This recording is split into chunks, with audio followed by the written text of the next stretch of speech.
Brady Anderson and the O's, they clinched postseason berth here in Toronto a year ago. They're looking to make it 2 straight, but this time with an American League Eastern Division crown attached to it. Starting lineups, first pitch next right here. 95 wins and needing 1 more to become American League Eastern Division champions. That's Davey Johnson and his Orioles. They get set for this one with Toronto. Let's take a look at the O's Safeway hitting lineup. Brady Anderson lead off, play center field. It'll be Roberto Alomar in the number 2 spot at second base. Eric Davis will hit third and play right field. The DH tonight, Geronimo Baroa. Cal Ripken will play third base and hit fifth. Hitting sixth, B.J. Surhoff in left field. Jerome Walton in the number 7 spot at first base tonight. Lenny Webster will do the catching, and Mike Bordick will hit ninth and play shortstop. And on the mound for the O's, looking for his 10th win of the year and looking to be the man that clinches, Scott Kamenicki. Yeah, certainly looking for a career-high 10th win. Just 1 loss in his last 10 starts, 3-1 in that period. 1-1 versus the Blue Jays this year, 4-3 lifetime. Again, needs that 1 win to equal a career-high 10, which he accomplished with the New York Yankees back in '93. So Scotty looking to pitch the clincher. He's had a couple of no decisions. His last win 1 month ago today, so maybe that is the charm. 30 days later for Kamenicki to get number 10 and wrap up the crown here in the East. The acting manager after today's dismissal of Cito Gaston is his former pitching coach, now the skipper, Mel Queen. Safeway hitting lineup for Mel Queen. Shannon Stewart leading off in center field. Sean Green hitting second in right field. Joe Carter will DH tonight. Carlos Delgado will hit cleanup and play first base.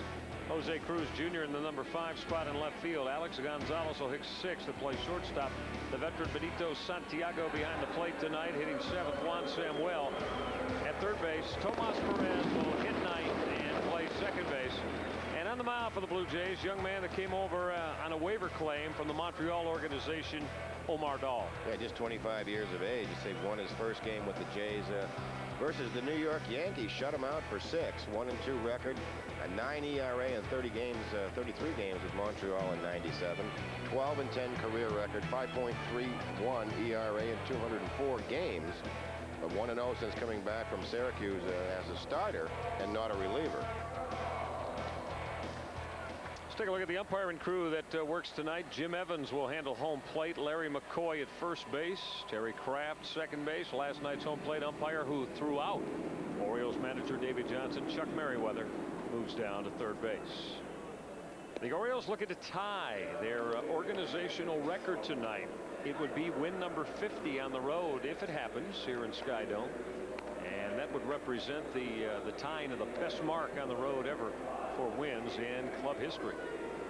Let's take a look at our giant HTS Orioles $1 Million Magic contestant. She is Elizabeth Moore from Rockville, Maryland. Elizabeth, you automatically want a Panasonic 27-inch stereo TV.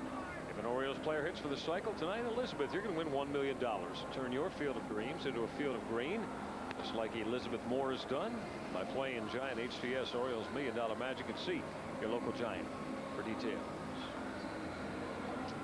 The Orioles have rattled around left-handed starters this year, Mike, especially away from Oriole Park.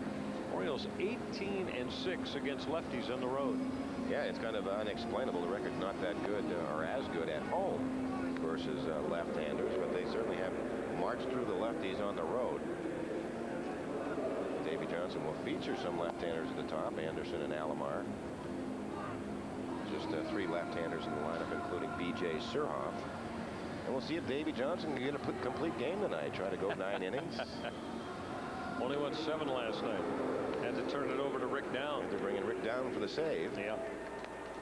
Teasing Rick about that today around the hotel, and you know, he said, yeah, one of these years maybe I'll get the complete game going from start to finish. But for right now, he's got a lot on his mind as he tries to keep these Oriole bats productive in terms of what they're doing offensively against Toronto Blue Jays and the Milwaukee Brewers before game 1. And what in one Oriole win is going to be a matchup with the Seattle Mariners. Magnificent night for O's baseball. This could be a special night. Settle back and enjoy. Brady Anderson first pitch swinging on the ground to Tomas Perez, who throws Brady out to get us underway here at Skydome.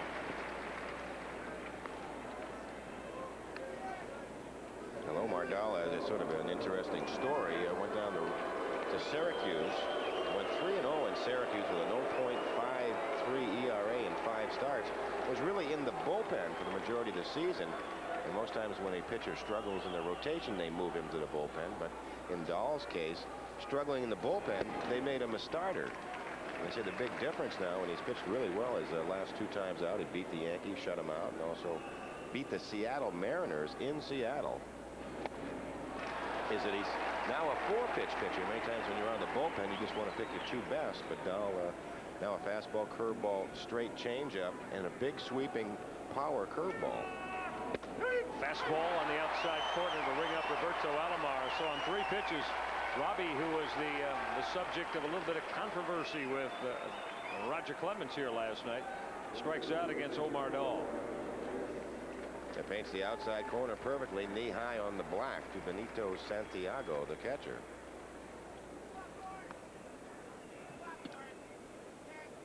Here's Eric Davis. Eric, who has adjusted his chemotherapy sessions from Wednesday, which would have been today. He's moved it back to Friday. So he will undergo another chemo session on Friday in Milwaukee and then look to play on Saturday and Sunday as he gets ready for game 1 in Seattle. And Eric's going to get a lot of work in that series with Seattle, Mike, what with Randy Johnson, Jeff Fassaro, and Jamie Moyer waiting. You don't want to necessarily have his bat in the lineup and ready. Eric was in the lineup a couple of days ago and was scratched. Davey said he just felt a little bit tired. So gave Eric a couple of days off. Davey will be looking at his right-handers in the lineup, certainly to carry the load in that Seattle series. Omar Dahl's 1-2 pitch to Eric Davis. Flies it over the screen. Eric with the 7 home runs that he hit, of course, in April and May. He was off to just a terrific start.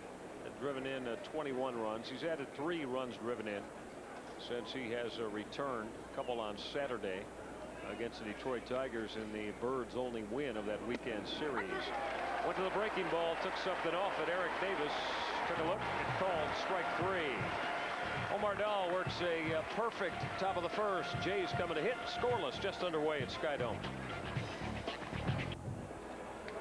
Skydome in downtown Toronto, where a managerial dismissal happened about 2.5 hours ago. And Cito Gaston, after his 9-year run as the skipper of the Blue Jays, was fired by general manager Gord Ash. As we take a look at Scott Kamenicki, we were just talking, Mike, about how good Kamenicki has been. So many no decisions, and where he's pitched the club into the 7th inning, allowing minimal runs, and yet not coming out of it with wins. Yeah, he really has been something. We were just counting him up in the break. It was 13 was the number of starts with 3 runs or less allowed by Kamenicki. No decisions. 9 of his 10 starts, he's allowed 3 runs or fewer and has 3 wins in that span. The wins have been hard to come by. As you said, August 24th, the last Kamenicki win. Just about a month to the day. He's facing Shannon Stewart, the young center fielder. Stewart put the Jays on the board last night when he tripled to the gap in left center field. His 7 triples rank in the top 5 in the American League. Fastball from Kamenicki for a called strike.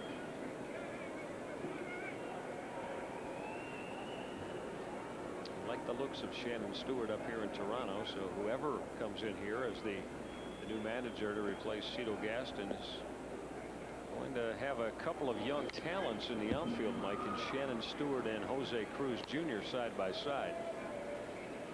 Yeah, I guess would rival some of their previous outfield tandems.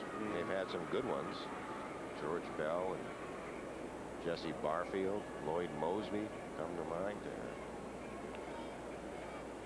I think Mark Whitten. Yeah. Glenn Allen Hill, Thrill Hill. They've had some good ones. Yeah, they have. Whitten and Hill still in the major leagues. Whitten was released, though, by the New York Yankees. Glenn Allen Hill has hit a couple home runs for the San Francisco Giants, helping them down the stretch. But this Jay organization has had 4 straight losing seasons and in need of a bit of a rehaul as Stewart drills a rocket of a base hit over the head of Scott Kamenicki. The leadoff man with speed, Shannon Stewart, aboard with a line drive base hit for Toronto. That's one thing that's impressed me about Shannon Stewart is that he's a pretty good breaking ball hitter for a young hitter. Hit a pretty good curveball off Kamenicki right there. If you weren't with us last night, a lot of our conversation up here was centered on this Toronto Blue Jay offense and how it is just about at the bottom of every category in the American League, and a lot of the bottom of every category in Major League Baseball. You can include the National League in that, as they are trying to find some hitters during the offseason, Mike, no doubt about it. Yeah, hitting 242 as a team, last in the American League, 17 points behind Oakland, who's in 13th place, and 29 points below the league average. Sean Green with a fly ball down the line and left. Long run for Surhoff in the corner. BJ not able to make the play. Trying to negotiate that wall, as you see, that juts out near the left field foul line. That's what's so tough about that play, is that the ball and the wall arrive at the same time for BJ Surhoff. Doesn't really have time to look down and find out how far away that wall is. You can see right after he misses the ball, collides with that padding.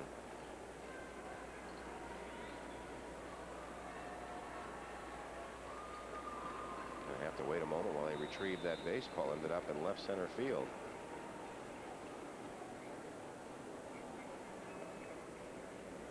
Kamenicki certainly is a terrific story this year, making his 30th start. They're very reliable. Seems to have been able to remain healthy through the whole season. Has a chance tonight to tie his career high, which he set back with the Yankees in '93. And even in that year, this year, he has more innings pitched, more strikeouts, less walks. Really has been a terrific season for Kamenicki. Made the club out of spring training. Really hoping to have the 5th starter. And Ray Miller said it's hard to name a 4th starter anywhere in baseball that's pitched as well as Kamenicki has for the Orioles. I think he's been vastly overlooked, Mike, as one of the big reasons that this ball club is where it is right at the moment. I mean, the club really had Rocky Coppinger penciled in as that 4th, and really between Kamenicki, Bosky, and young Mike Johnson for that 5th spot. But Kamenicki has really filled that 4th role, and really he pitched out of the 2 spot for the first half of the season, with Mike Mussina unable to go opening day. Jimmy Key stepped in, and Kamenicki took the 2nd spot behind Mussina.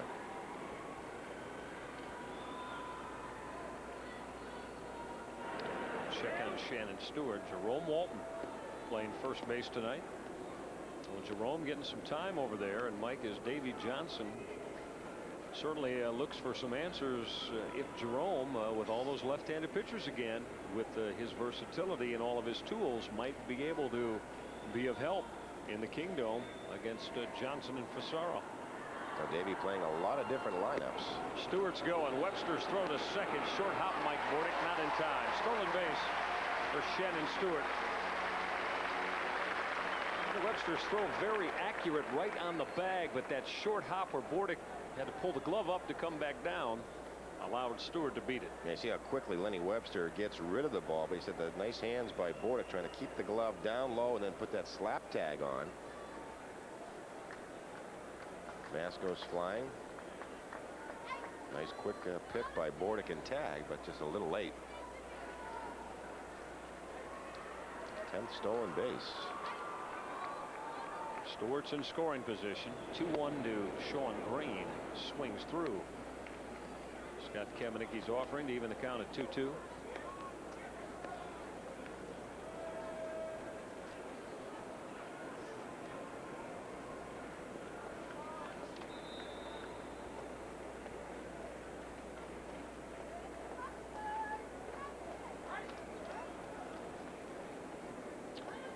Also looking to stay above 500 against their rivals in the American League East. That win last night pushed the Orioles to 2 games over. 24-22 against their brethren from the AL East, as Green again fouls it left side. Green was 0 for 3 in last night's game to end a 4-game hit streak. Well, the champagne is iced. I'm sure the plastic is up on the lockers. Everything's in order. You feel the clubhouse buzzing. They know what's at stake tonight. Possibly the end of a long journey. It started way back in spring training in Fort Lauderdale, Florida, in the middle of February. Ground ball hits slowly up the line, and Jerome Walton right on the bag to retire Sean Green. It'll move Shannon Stewart to third base. 90 feet away from producing the first run of the night as Green bounces out to Jerome Walton. Big hand here at the Dome is for the People's Choice up here in Canada, Joe Carter. Joe, see the numbers down in the average, down in the power production. However, that 20 home runs of his represents the 12th season in a row that he's hit at least 20 home runs. And Mike, he's only one away from setting a Toronto Blue Jay franchise record in home run blast. That would be number 202, which George Bell currently holds the franchise record. Joe also holds the American League record for 3 home run games. He has 5 of those in his career. There it is all time. You see the 5 names. Well, we mentioned 4 of those, and the 5th being Ernie Whitt, a long-time catcher up here. I think Whitt did 13 straight years here in Toronto. Well, finished up his career with the Orioles for a season back in 1991. Ernie is back in the Blue Jays system. Minor league coach, as is Lloyd Moseby.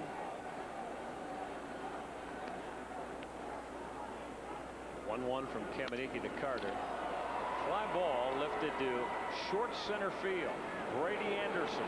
The tag by Stewart. He will not challenge the arm of Brady Anderson, who gunned a strong throw to the plate. So Joe Carter not able to deliver. Fly ball not deep enough to allow Stewart to tag. 2 down here in the first. Well, what really changes Nick Leba's mind right here. It looks like it's deep enough, and you see this late charge by Brady Anderson. I'm sure that was enough to convince the third base coach not to send Shannon Stewart.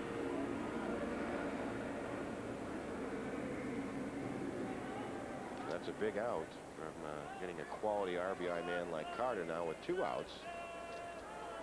What we have to do now is retire Carlos Delgado. Delgado is the top power man in this Jays ball club. He's drilled 30 home runs. Kamenicki just threw a wild pitch. Webster will turn around and put the tag on Shannon Stewart to retire him at the plate. That wild pitch hit the concrete portion below the screen and served as a fine backstop right back to Lenny Webster, who put the tag on the hard-charging Shannon Stewart. Interesting way to end the bottom of the first. Stewart tagged out at the plate. We're scoreless. Very unusual way to put an end to the bottom of the first, with Shannon Stewart being tagged out at the plate on a wild pitch by catcher Lenny Webster. Now we'll go to the second. Geronimo Baroa to face young Omar Dahl. Baroa to be followed in the Oriole lineup by Cal Ripken and then B.J. Surhoff. We're scoreless. The O's try to put the wrap on things here in the American League East.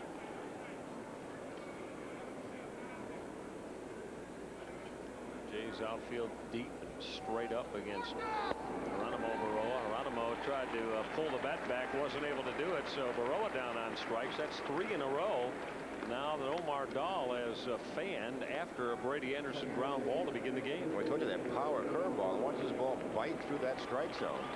That's the pitch that Omar Dahl has added to his assortment of pitches. You see how badly it fools Geronimo Baroa.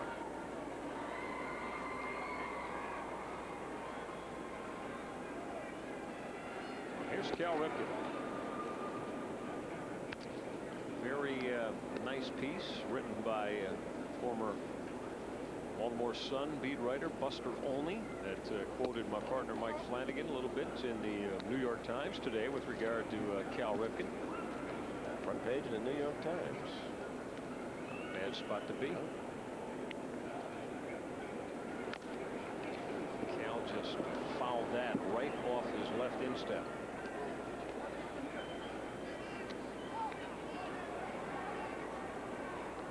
Mike, in reading it, I thought, and I know you spent some time with Buster during the course of the past homestand. I thought he did a very fair job of assessing exactly all that has been involved in not only a '97 season, but even going back to the day that Cal surpassed Lou Gehrig. Certainly was a outstanding article. Very fine writer, Buster Olney. So I like the way he sort of summed up things at the end with Davy Johnson painting the picture of Cal Ripken walking into his office and saying, I think I need a day off. And Davy Johnson says, I understand. You're 65 years old. Time to retire. It's time. But your belief was, and the quote that was used from you, is that you feel that it will be by injury if it's to happen at all. I mean, he's just such a strong individual, both mentally and physically. He's obviously played through some very tough injuries already. And of course, the back injury that's been well documented. But there's been plenty of times I've seen, you know, the ankle sprains that go on, sore knee that he acquired in that brawl with the Seattle Mariners a few years back. You know, just numerous bumps and bruises along the way, just in a normal course of a season. Falling balls off your ankles and shins and feet. He just keeps on going. Had his nose broken at the All-Star game last year, posing for the team picture. 3-2 pitch missed off that outside corner. Cal Ripken kept that back and draws the one-out walk here in the second inning off young Omar Dahl. First base runner for the Birds, the Ripken walk. B.J. Surhoff. B.J.'s been better than a 300 hitter over his last 12 games. It's been a model of consistency all year long, not only with the bat at the plate, but also with his work in left field. Best RBI year ever in the big leagues. His 86 runs driven in, surpassing the 82 that he plated last year for the Orioles. Line to left field, going to drop for a base hit. B.J. Surhoff. It's left-handed pitching. B.J., you try to throw him away, and he is going to just take what you give him and delivers a base hit to left. And that's B.J. Surhoff's plan against a left-hander. Spreads out that stance, puts the ball up and out over the plate, just sort of serves it into left. Very calculated hitter. A nice extension, head right down on the pitch.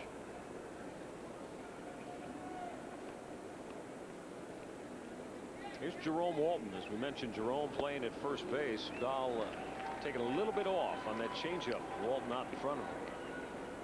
Jerome, the type of hitter, likes to hit the ball back up the middle. If you're a pitcher on the mound, you'd better get the glove up.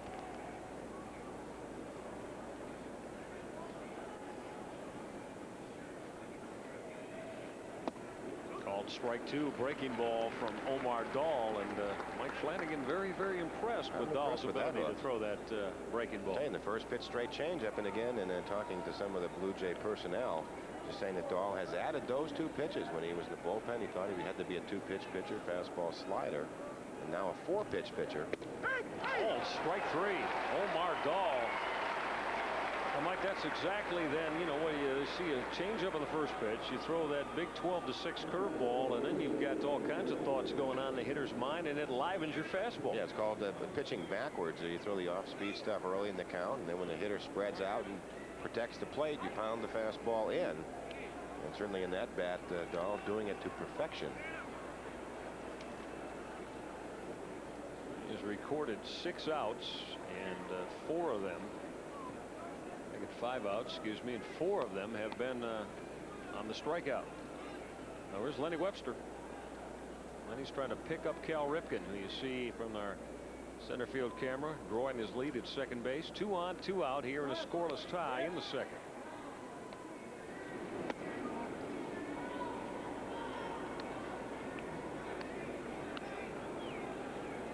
Lenny unloaded his 7th home run of the year and last Oriole homestand. Set a career high for him in that category. So many offensive categories that Lenny has surpassed his previous best marks in the big leagues. He's gotten a lot of playing time and quality time at that. So nice job, certainly majority of the time handling Scott Erickson in the rotation. Had some big hits. Remember back to that Atlanta series. Seattle series. Yes.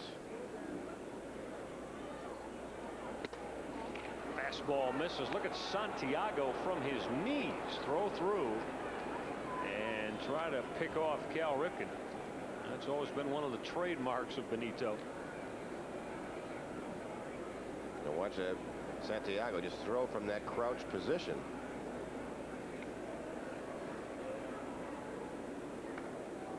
Powerful arm. Seen him lean forward on those knees.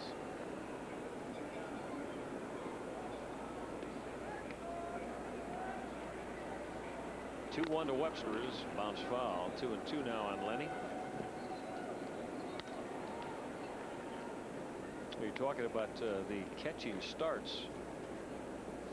Chris Hoyles has gotten the call 81 times behind the plate this year. Lenny Webster making his 73rd start of the year behind the plate. He really impressed Davey Johnson and the coaching staff in the spring. Came in terrific shape. I think they're a little surprised how well he has swung the bat on the year. Diligent worker though, Mike. Real hard worker. Takes the game very, very seriously. Loves to talk about the game. Oh, he does. Told us that many times. As does Chris Hoyles. The other part of the O's catching tandem is again Webster bounces a foul. Don't forget the night in Kansas City during before that doubleheader. We were in the clubhouse probably about 1 o'clock in the afternoon, and Lenny was holding court, and it's just starting to bring up. I don't like guys who cheat the game. I don't like playing with them. I don't like playing against them.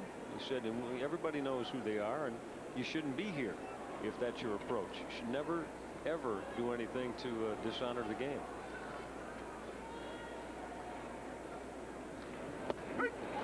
Omar Dahl again freezes an Oriole hitter. This time Lenny Webster sit him down on strikes.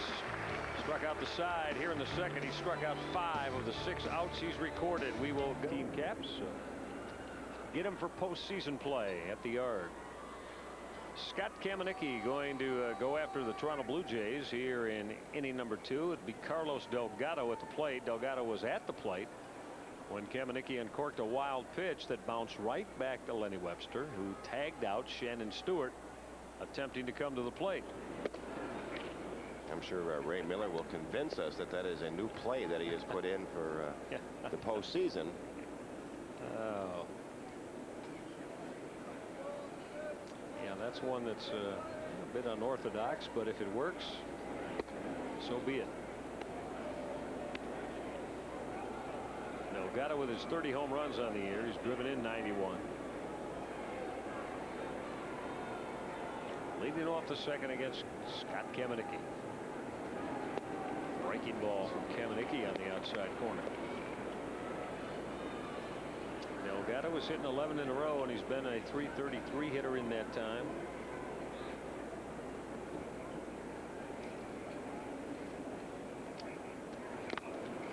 He's got a piece of the Kamenicki fastball.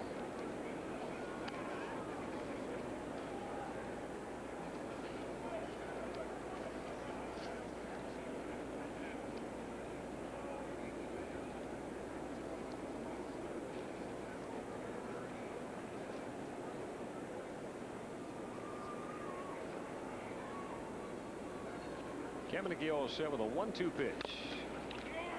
Big bouncing ball up the line and near the bag. Walton saw it kick foul. Jerome looked like a football wide receiver trying to keep his feet down around first base. Had a foot on the bag, but then the baseball kicked foul as first base umpire Larry McCoy made the call. Well, that's one of those crazy bounces off of AstroTurf. Now watch this ball take a right. Catches Walton a little bit off guard, and you can see it go foul. A high chopper. When it hits that AstroTurf with that spin, it catches and just bites into foul territory. Oh, the joys of playing on AstroTurf. Ball off the back behind home plate. Routine ground ball, catches English and goes foul. Very fast surface, very spongy, I guess, AstroTurf. Delgado just got a piece of the Kamenicki changeup. Still 1-2 on Carlos Delgado.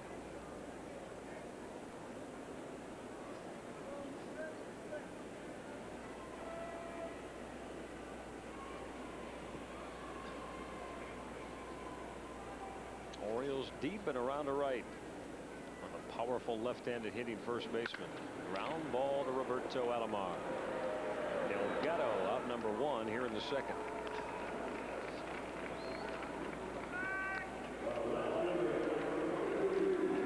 There's Jose Cruz Jr. as we take a look at Skydome in downtown Toronto. Beautiful city up here on Lake Ontario. Mike Flanagan played up here for a few years, so you know that. You really enjoyed your time spent up here. Yeah, I certainly did. Terrific organization, and also terrific place to go fishing. A lot of water in this area. I certainly enjoyed my time. I was here when this ballpark opened. Jimmy Key pitched the first game ever played here at Skydome. Moved over in mid-season. I think it was July. Jimmy Key, remember, pitched against the Milwaukee Brewers. Paul Molitor was the first hitter and got a base hit. Shocking. Shocking. Imagine that. Imagine that. Molitor getting a base hit off one of the top pitchers in the game. Of course, Jimmy Key, a long history here with the Blue Jays. Jose Cruz, the fly ball in the gap in left center. B.J. Surhoff right there to pull it in. 2 down now in the Blue Jays second. Really was a state-of-the-art ballpark. One constructed at cost of about $500 million to build, with that retractable roof, which is a very interesting sort of setup. Of course, they had the jumbotron screen in center field. That alone cost $17 million. Now that's a big screen TV. Like to have that in the living room, huh? You should see the remote control for it, though. Bet you wouldn't miss a play, though. There's Alex Gonzalez, the shortstop. We were telling you about Alex last night, one of the outstanding young shortstops in the American League. Missed about a month of baseball, though. Just came off the DL just about a week ago. Kamenicki's breaking ball misses 2-0. We've also added a new AstroTurf to this field at the cost of $2 million. The old one had zippers and it has been now replaced with Velcro. State of the art. Ground ball to Cal Ripken. Quick inning for Scott Kamenicki as Ripken tosses out Alex Gonzalez. We'll go to the third, scoreless on HTS.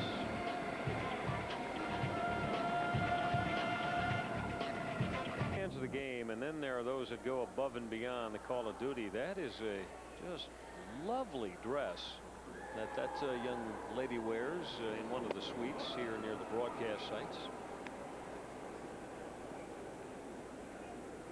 Mike, you ever see Jays fans up here that came out in those handmade outfits like that for games here at the Dome? No, it's very impressive uniform, I guess. Bordick looking at a called strike. Bordick is leading off here in inning number 3. Mike had the strong night last night. 3 base hits 7 times this year. Bordick has had a 3-hit night. Line to the gap, right center field. It'll get down. Sean Green cut it off, and he's going to hold Bordick to a long single. And Mike Bordick, it's a base hit his first time. You may be looking at another 3-hit night. Possibility exists as the Orioles shortstop starting to pick it up here in late September. He's now 4 for his last 5. Straight changeup. Bordick keep those hands back and the head down right on the pitch. Splits the outfielders out in right center field. Second base hit for the O's. A Bordick leadoff single here in the third. B.J. Surhoff has the other one. Brady Anderson. Brady, look at the breaking ball for a called strike. Bounced out his first time in the first pitch of the baseball game. yet to be doubled up this year.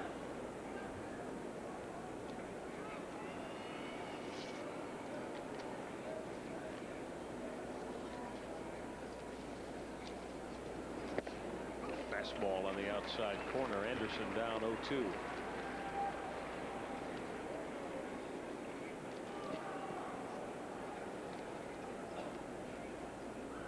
See, first time up, Brady hitting the first pitch fastball. This time around, Omar Dahl has gone to the off-speed stuff. Breaking ball. Brady pulled that bat back. He started but checked his swing in time. As I said, second time around now, and certainly these veteran Oriole hitters know that Dahl has a real good curveball tonight, and to lay off it, I mean, it's caught a number of the Oriole hitters looking the first time around. 4 of the 5 strikeouts for Dahl looking, and most on that big sweeping breaking ball. Line drive, right center field. Sean Green racing hard to his right to haul it in. Brady put a charge to it, but it stayed up long enough for Sean Green to get into the gap to make the catch. They got a pretty good pitch to handle, but one of those pitches that you just sort of jam yourself. Brady trying to get extension. The ball stayed in.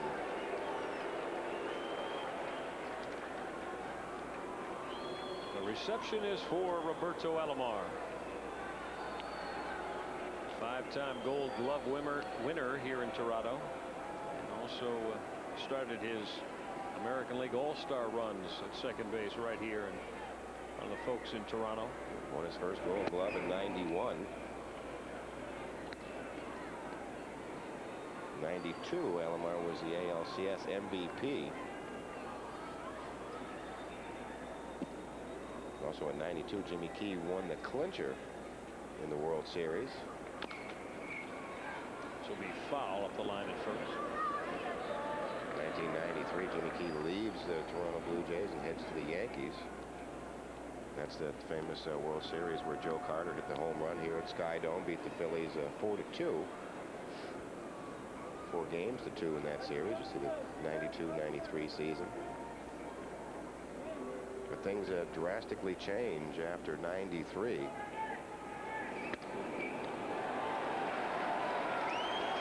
Responding to Omar Dahl, but that was a breaking ball that stayed up and in to Roberto. Added a little extra dramatics to the game last night. Roger Clemens really 3 times coming hard up and in around the head of Robbie. Hit sharply to right field. Base hit. Green will charge. Bordick's going to have to take a look and hold at second base. Roberto Alomar with a base hit. Robbie now with 3 hits here in the series. Couple last night. First base hit tonight off Omar Dahl. Well, the fans want to boo Alomar so badly. They can taste it. He just keeps getting base hit after base hit. Gordy had the big hit in yesterday's game in the second, driving in the 3rd run of that ball game. The second time now tonight the O's have had a couple aboard.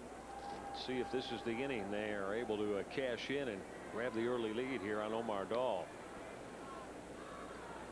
Eric Davis, a strikeout victim his first time. Dahl has fanned 5 here through the first 2 1/3.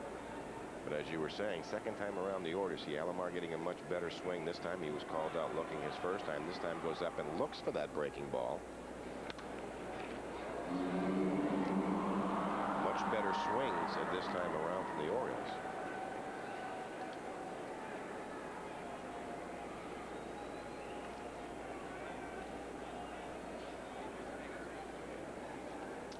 The 40th game of the year that Eric Davis has played in.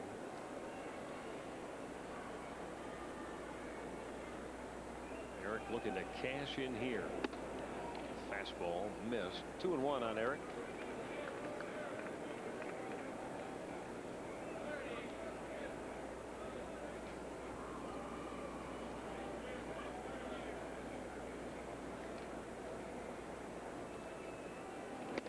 Swing and a miss. Eric may have chased something a little bit up and out of the strike zone.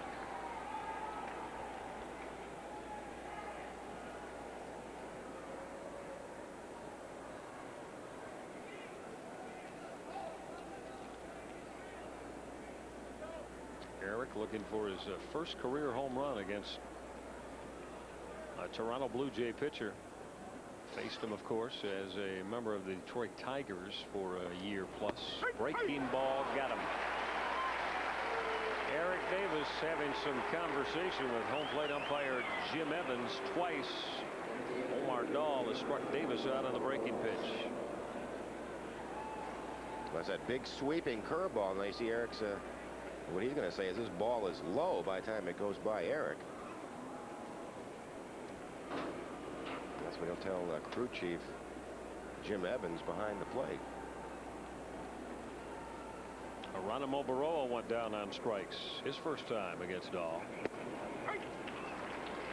He really does have an outstanding curveball. We can see the hitters have a tendency to give up on it, and then the ball does its most breaking.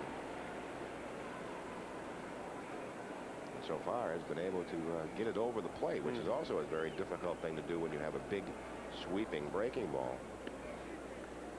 Bordick and Alomar aboard. Barroa trying to deliver. He's down 0-2 as Dallas went to 2 breaking pitches against the Orioles DH. And speaking of Oriole DHs, they have started to pick it up with the bat. Both Geronimo Barroa and Harold Baines have been swinging the bat well after an August that was below the 200 mark for Orioles designated hitters. 0-2 pitch. Geronimo didn't chase. He laid off the fastball. Now, Mike, you'd have to believe, show him the fastball. Geronimo's got to be ready to be disciplined. He's going to see something breaking ball and maybe even a little off speed.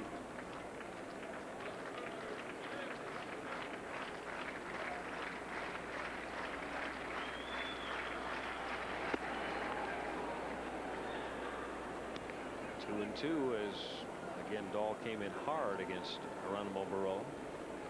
He tries to get you looking for that breaking ball and then surprise you by that fastball in.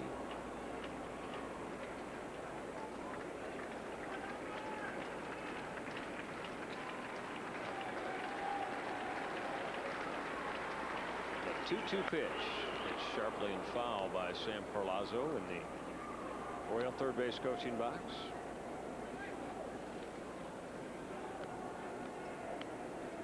You can tell the way Geronimo had to swing at that last breaking ball. He was looking for it.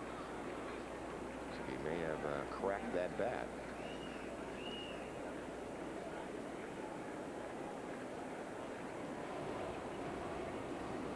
I mentioned about the DHs. Oriole DHs only 8 runs driven in the whole month of August and hit 198. But in September, Geronimo Barroa, Harold Baines, 28 for 80, 350 hitters, and they've driven in 13 runs.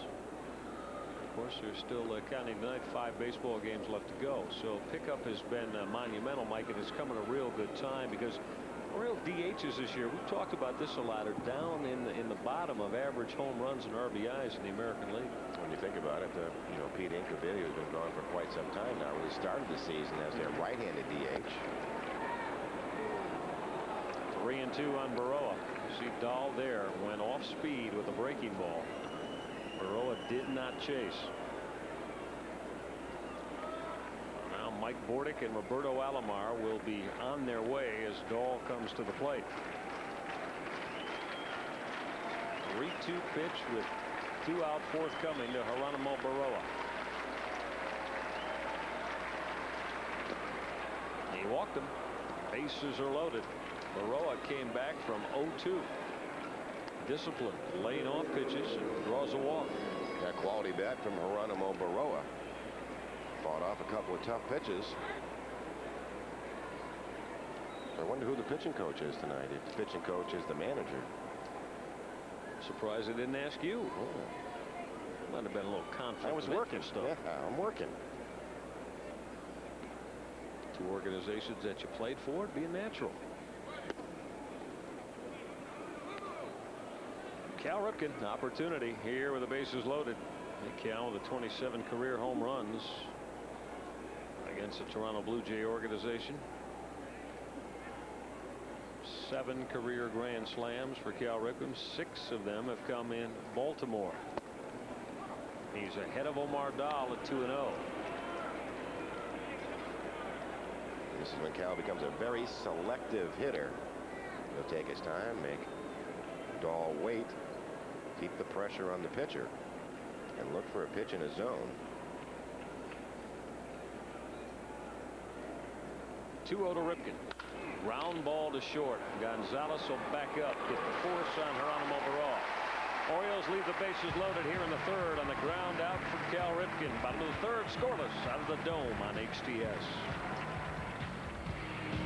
Bottom of the third here in a scoreless tie as Scott Kamenicki works on a suddenly resurgent Benito Santiago. We were talking about Mike when Benito last appeared at Oriole Park in July with the Jays. Boy, what a struggle it had been for him. They paid him the big money, but since the All-Star break, he has really kicked it into gear, especially with the home runs. You can see the numbers are now up pretty respectable. 13 home runs.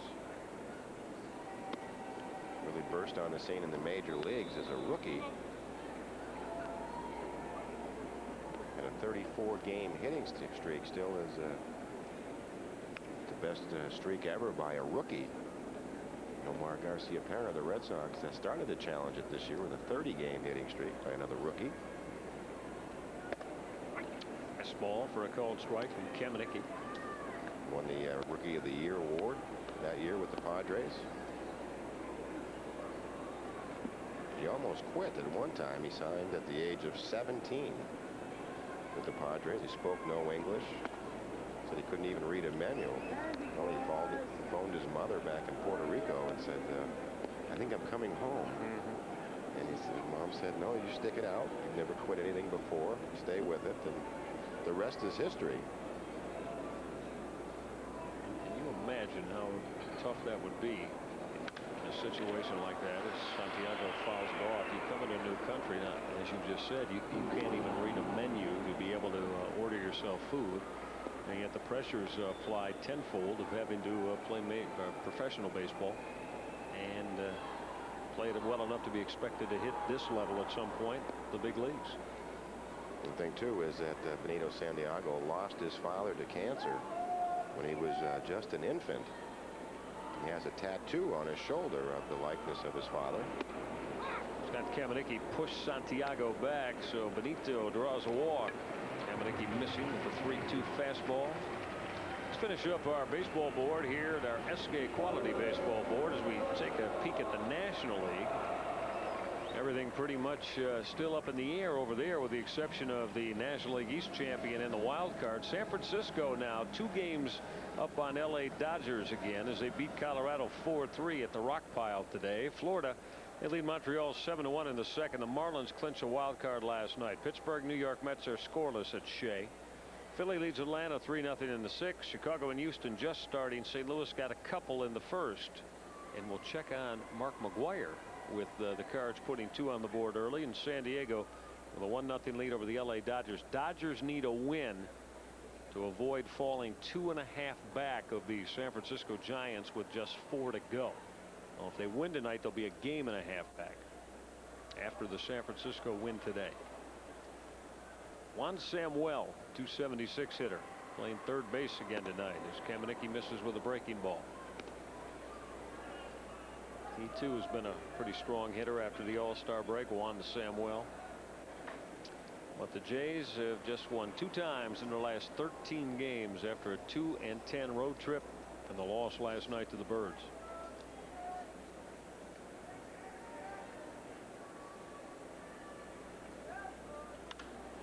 Popped him up.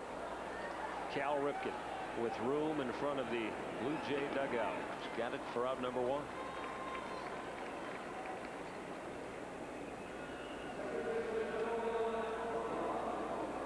Looking for his 5th first place finish as a big league manager. Twice with the New York Mets and a World's Championship. Twice with the Cincinnati Reds and postseason play in one of them. And now looking for his second. He's got his second trip to postseason with the Birds and his first place finish. We talked about looking for their first division title since 1983. Late hitting Tomas Perez, little second baseman. Perez at 187. 0 for his last 23 is Tomas Perez.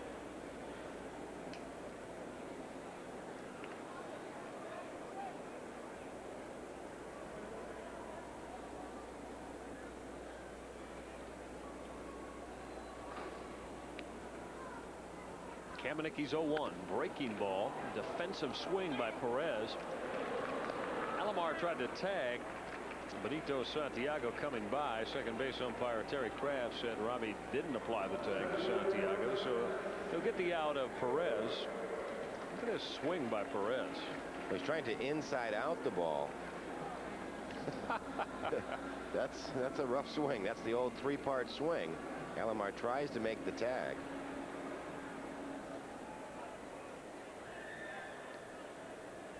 Well, when it's a hit and run, you got to try to do the best you can. I guess he thought it was a breaking ball at his head and a late break. We go from one of the coolest hitters on the team to one of the hottest. Shannon Stewart 8. You saw that graphic. 8 for his last 16. Santiago in scoring position as Kamenicki works the fastball on the outside corner to get ahead of Shannon Stewart. He had a base hit and a stolen base in the first, but was retired at the plate on a very unusual play. Kamenicki uncorked a wild pitch. The baseball hit the base of the concrete below the screen, came right back, and Lenny Webster, who applied the tag on the sliding Shannon Stewart.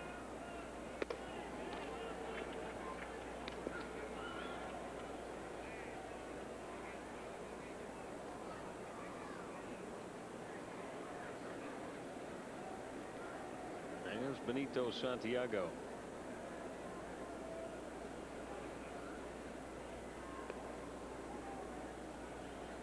One pitch. Ground ball right back at Scott Kamenicki. Let's go to inning number 4. Scoreless out of Skydome on HTS.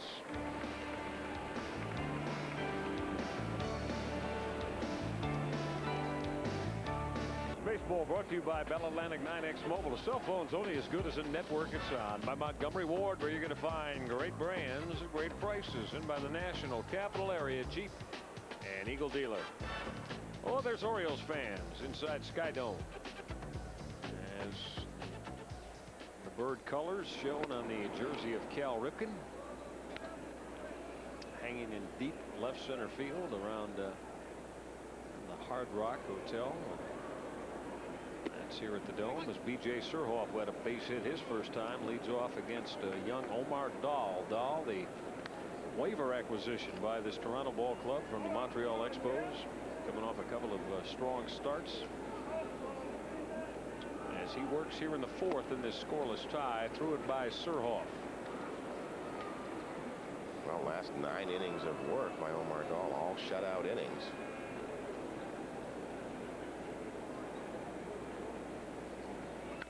Ground ball, second base. Charging Tomas Perez to throw Surhoff out. One down here in the 4th.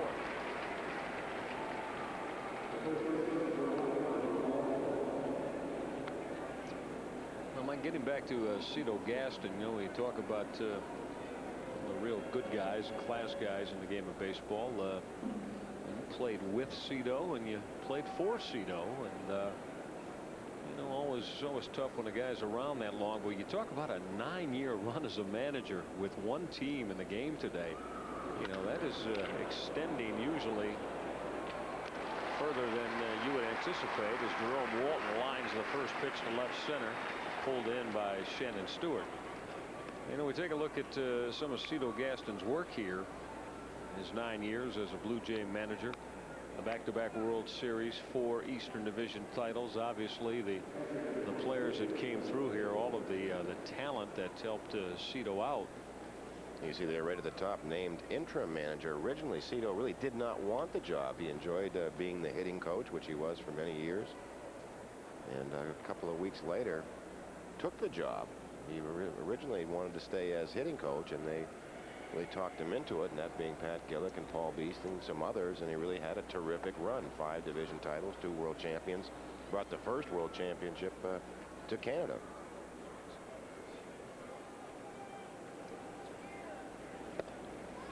And the changeup from Omar Dahl thrown by Lenny Webster. Lenny hitting with 2 out and nobody on. Lenny's work against Blue Jays here in 1997. Trying to give the Birds a base runner here in the fourth. Had a chance to talk to Orioles GM Pat Gillick about Cito Gaston. Of course, Pat telling me it was always difficult because of all the wars and battles fought with Cito. Webster reaching out, ground ball to Carlos Delgado. Will beat Lenny Webster to the bag. That's going to do it.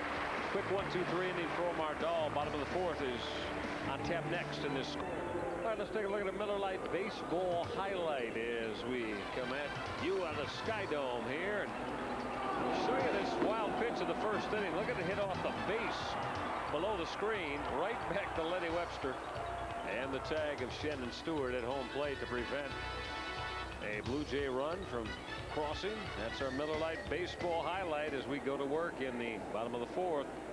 And Scott Kamenicki doing the Scott Kamenicki normal, putting up a lot of zeros on the board for the opposition as he faces Sean Green, Joe Carter, and Carlos Delgado. Green with a drive to left center field. Brady Anderson will track it and pull it in. Nice running catch by Brady as he had to quickly get started to his right. The ball appeared to die off the bat, actually. Appeared to Green hit it much better than he actually did.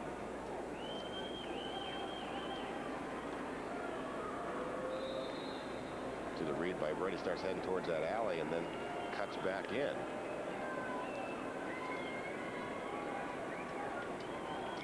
One of the best in the business in center field, Brady Anderson. Joe Carter. Joe was not able to deliver Shannon Stewart as he hit with Stewart at third, and only one out in the first. Hit the fly ball to short center. It wasn't deep enough to allow Stewart to score. Popped it up. Jerome Walton in foul territory. 2 down in the Jays fourth. A moment ago, we were talking about my conversation with Pat Gillick on the field before the game. They fought a lot of wars, won some battles together. I asked Pat, was it tough on him, the Gillick firing here this afternoon? Always difficult because even though we're competitors, you know, we're all in this together.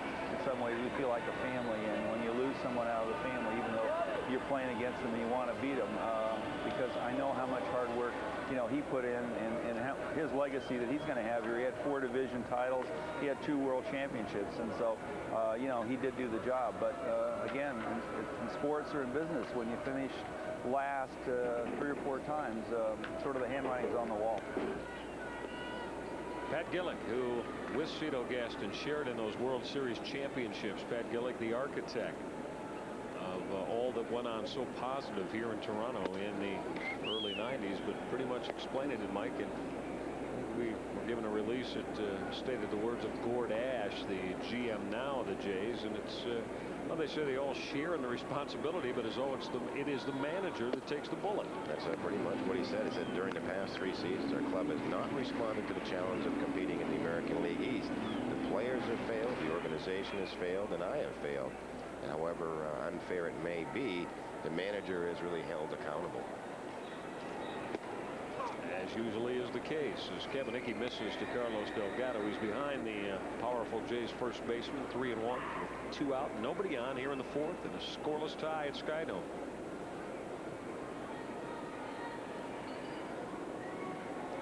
Delgado grounded out his first time. Drive deep in the corner and right, going to get by Eric Davis and up against the wall.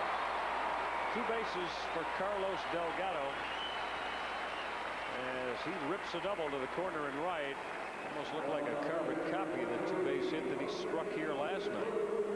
Pretty much a dead pull hitter. As Carlos Delgado goes out and hooks this ball that is away from him. See the target from Lenny Webster on the outside part of the plate, and he goes out and hooks it. Again, we talk about how springy this AstroTurf surface is. Easily bounces over that wall. Delgado in scoring position with 2 outs here in the scoreless tie for Jose Cruz Jr. 25 home runs for this young man who started the year in a Seattle Mariners uniform. Much discussed and certainly a much difficult to decide deal from a Mariners perspective, as they dealt away a young man who is already becoming a big part of their future. Long drive to the gap at deep left center field, and that ball is gone. Number 26 on the year for Jose Cruz Jr. Showing you his power the other way. He gave that a long ride out of here. 2-0 Toronto. They certainly made that look easy, just going the other way with the pitch. 26th home run of the year for young Jose Cruz. We'll take a look at it on the replay. See the target again down from Webster. Ball stays up to about thigh high. See how far back Cruz keeps those hands and weight back. It's a long ride to the opposite field.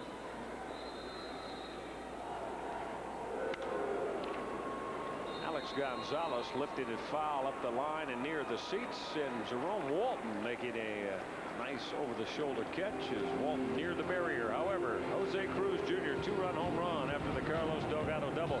Jays strike first, 5th inning coming up. 2-0 Toronto. Most fans, everything you ever want to know about your favorite baseball team is on the official Orioles internet website, brought to you by Bell Atlantic Internet Solutions. Check out the new Orioles online merchandise catalog and even get a look at your playoff seats. Virtual Camden Yard seating chart. Visit today, www.theorioles.com. Michael Reagan, Mike Flanagan, our producer director Bill Bell, all the crew here in Toronto, making sure that you are getting the best possible look at Orioles baseball here on HTS. Birds trail at 2-0 as Mike Bordick will lead it off here in the 5th. Bordick had a base hit his first time.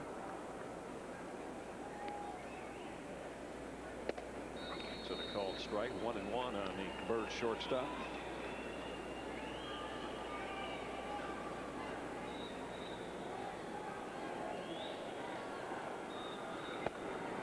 It's so glowing where Pat Gillick and Kevin Malone, and giving me a little bit of a preview of our Orioles wire-to-wire show that's going to take place next Tuesday here on HTS. They were extremely glowing about Mike Bordick. His soft line drive is pulled in by the backpedaling Tomas Perez. Perez almost misplayed that. Bordick making a bid for his second base hit of the night. A tough read for an infielder, not really sure to run sort of sidestepped or just a backpedal. Seems sort of shift his feet around a couple of times before finally getting underneath it. I think Mike thought he had enough to get it over his head.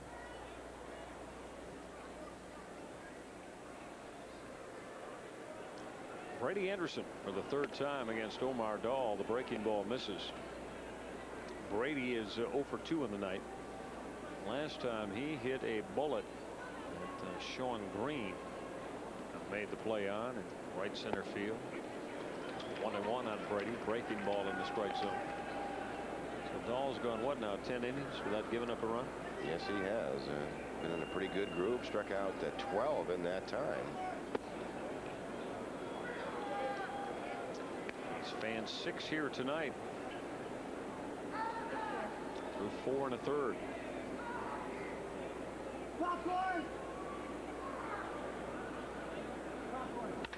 Anderson with a line drive that's fair down in the corner and right. and the ball the ball gentleman down there. I don't think he's still aware of what happened, that that ball was fair. He doesn't know. I'd like to see the look on his face when he realized it. Whoops. Oh boy. Well, I think Davey's going to go out and say, is this umpire's judgment? Is it an automatic call, or could Brady get 3 on that ball down the first base line? Brady has a number of triples on the season. Whoops. And you see him, then he turned and gave the ball to somebody. He gave it away like it was a hot potato. Like, I didn't really do that.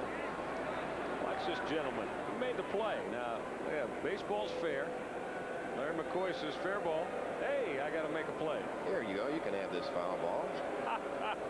Meanwhile, Brady steaming into second base with a double.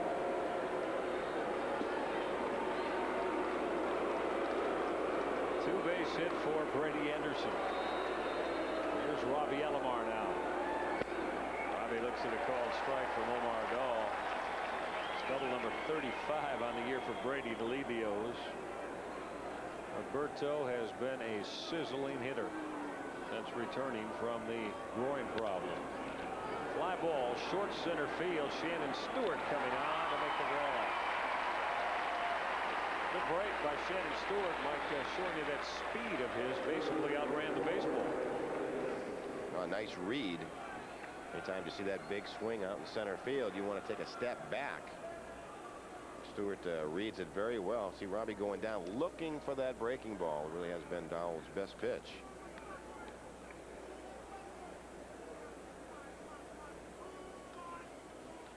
Now here's Eric Davis trying to deliver now in this 2-out situation with Brady Anderson in scoring position, but the Jays up a couple. Eric has not yet solved young Omar Dahl tonight. He struck out both times. Well, one on a breaking ball that appeared to be low and out of the strike zone. Didn't make Eric very happy.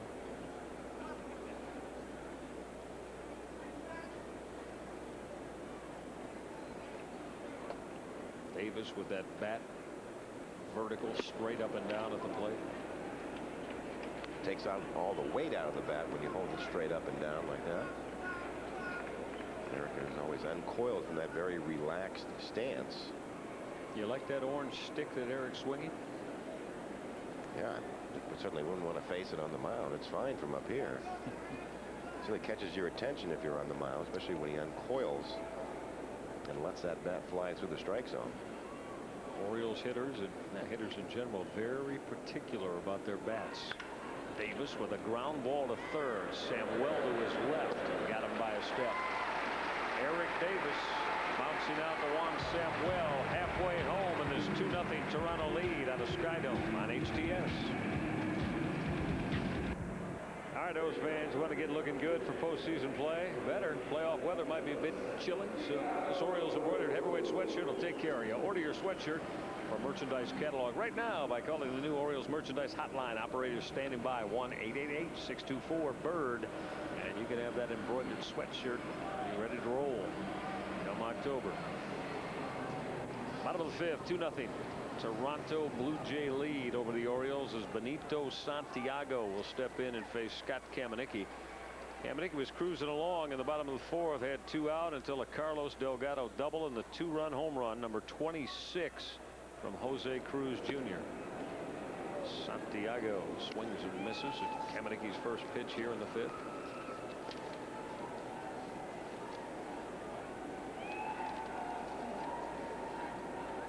Benito now with the 13 home runs we talked about. Kamenicki's ahead 0-2. It seems it's Santiago swing much bigger than I remembered from his years in the National League. Much longer swing. One of the reasons I think he's had problems adjusting to the American League. Hit number 13 off Dwight Gooden. 1-2 on Benito. 5 days ago in New York. You're right, since the All-Star break, hitting .283 with 10 home runs, 21 RBIs. So the power numbers, at least coming on in the second half. Just 3 home runs after hitting in the first half after hitting over 30 last year for the Phillies.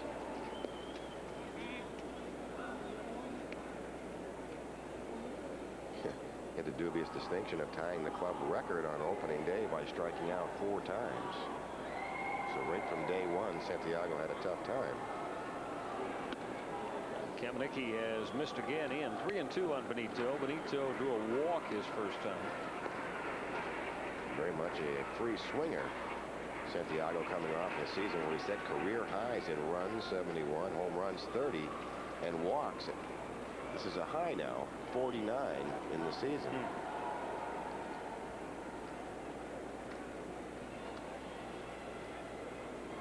Line shot over a leaping Cal Ripken in the corner and left. Extra bases, Benito Santiago. Stand up, 2-base hit for the Jays catcher. 3 of the last 4 hitters with extra base hits. 3 of the 4 of them have crushed the ball against Orioles starter Scott Kamenicki. And the reason being, Kamenicki getting the pitches up in the strike zone. 3-2 pitch to Santiago. A straight changeup from Kamenicki stays belt high.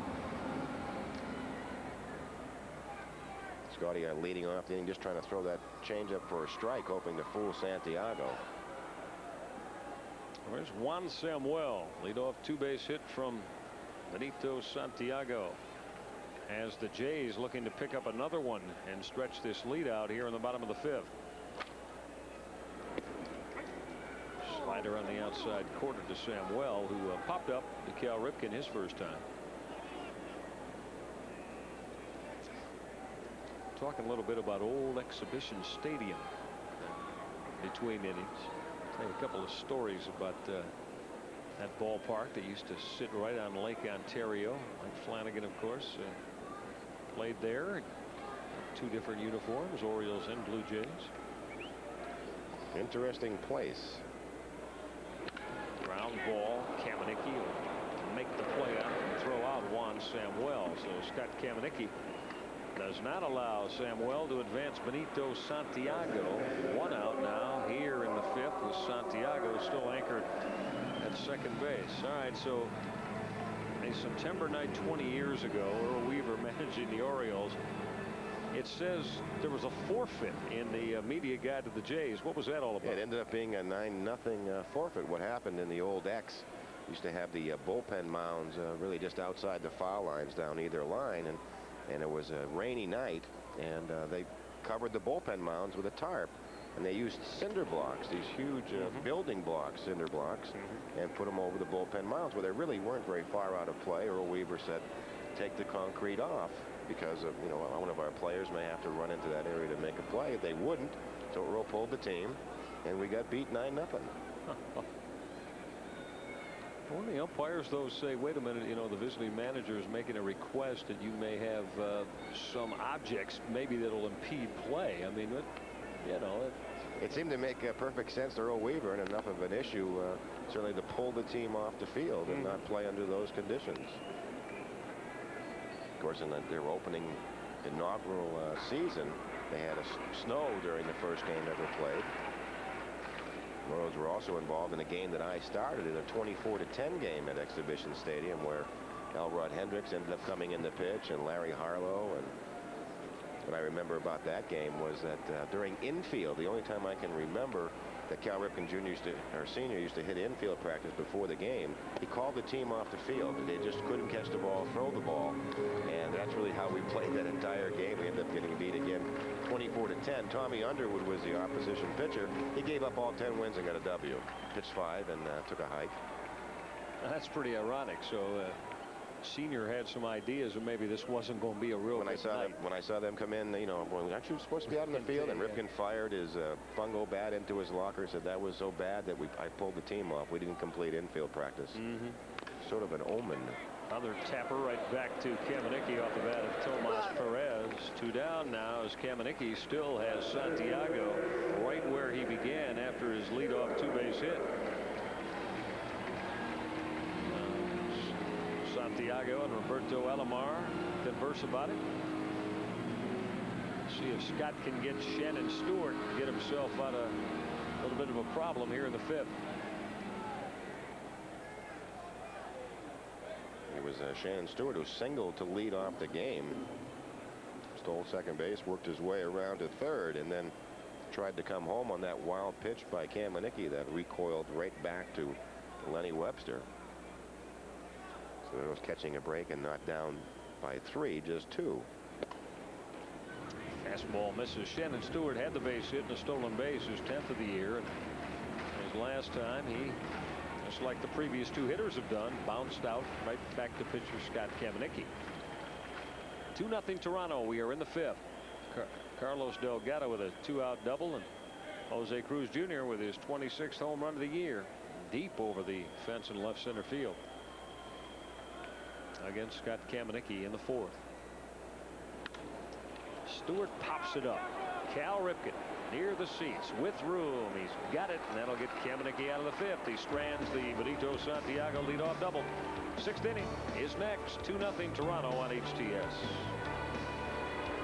Tonight's contestant in our Pepsi Big Slam Home Run Derby, and it is James Braxton of Baltimore. If the Orioles hit any home runs, James, during tonight's Pepsi Big Slam inning, you're going to win a case of Pepsi. And And $100 to enter our Pepsi Big Slam Home Run Derby. And you'd be like James Braxton. Send a postcard to the address on your screen. James, good luck. We're pulling for you here in the 6th. We've been giving some money and Pepsi-Cola away of late. We hope that you are next. Omar Dahl out to start inning number 6. He has thrown 80 pitches through 5 as he works against Geronimo Baroa. Baroa with a fly ball deep left center field. Cruz back at the wall. That's over his head and off the wall. Baroa's got a stand-up double. Geronimo Baroa tagging Omar Dahl's first pitch of the 6th. Didn't miss a home run by much. Around that 375 mark in deep left center. Geronimo's had some quality at bats against Omar Dahl. He gets a fastball low middle. I think Geronimo thought he had enough to get it out of here. Hits about halfway up the wall and cruises into second with a leadoff double. We'll bring Cal Ripken to the plate now. Cal hit with the bases loaded in the 3rd and grounded out to shortstop Alex Gonzalez to end an Orioles threat. Rip will be trying to pick up or at least push over Geronimo Baroa. Turned the changeup over that missed. Of course, the Orioles were in that World Series and winning the division title 14 years ago, 1983. That year, Cal was MVP of the American League. Fought it off and fouled it off. 1-1 on Ripken. Some Oriole fans here at Skydome tonight. David and Elaine Dunlap of Arlington, Virginia are in town for a convention. They dropped by, want to say hi. Joette and Glenn Stacy from Laurel say hi to their son David, who's at the University of Maryland, studying hard, no doubt.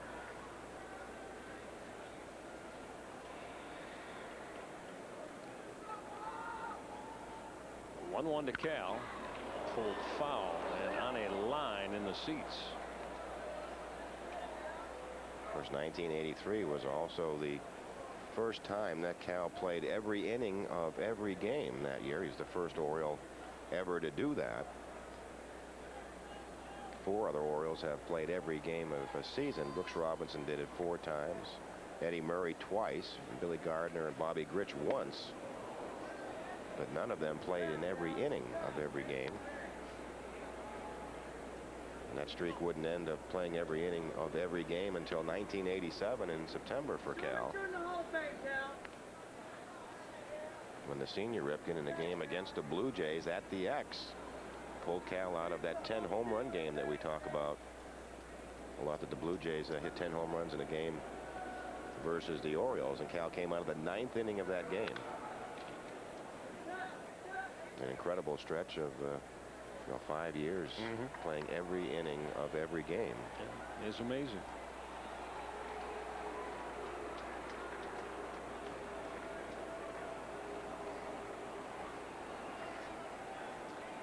Cal Ripken awaits the 2-2 pitch from Omar Dahl after the Baroa leadoff double here in the 6th. 3-2. We've got our Baltimore Sun in-game Orioles box score for you.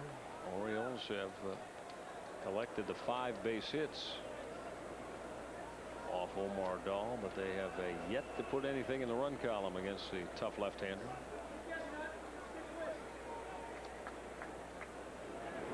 Breaking ball again. Cal out in front of it, launching it foul down the line and left. Well, the only way you can hit that breaking ball is to look for it. Cal just been out a little bit out in front.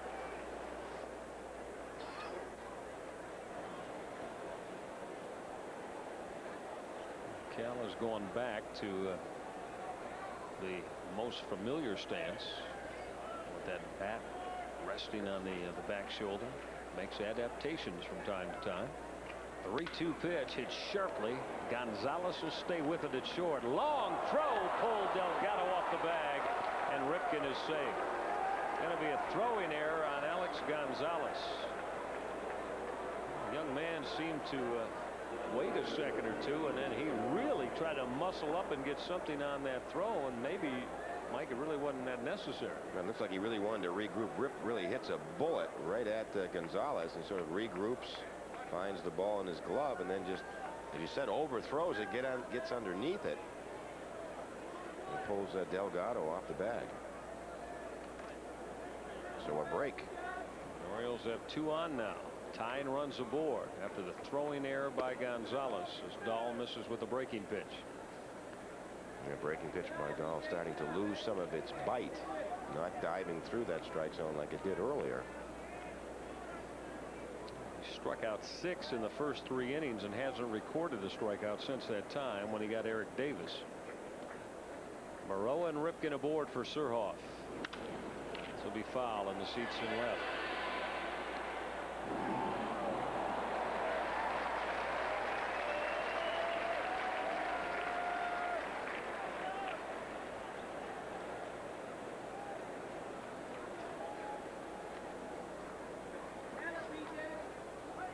Represent a potential Oriole tie here in the top of the 6th. Do Moreau and Ripken. 2-1 on BJ.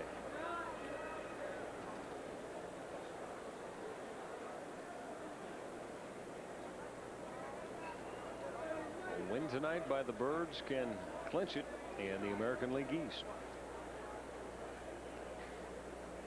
Magic number being just 1. Outside corner, crossfire fastball from Omar Dahl. And B.J. Surhoff certainly thought it was off the outside part of the plate. Not real happy with home plate umpire Jim Evans's call.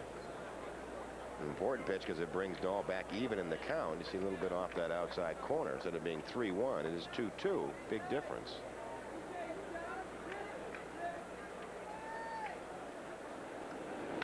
Breaking ball, base hit by Carlos Delgado in the corner and right. Moreau is being waved in. He'll score. Ripken is going to be held up by Sam Perlazo. 2 base hit for B.J. Surhoff. 2-1 Toronto as the O's start their comeback here in the 6th. Surhoff with RBI number 87 on the year. He hit a bullet by Carlos Delgado.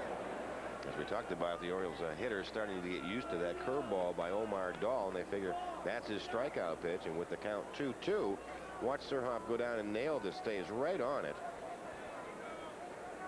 Right down that first baseline. Of course, the ball man down that corner decided to let this one go.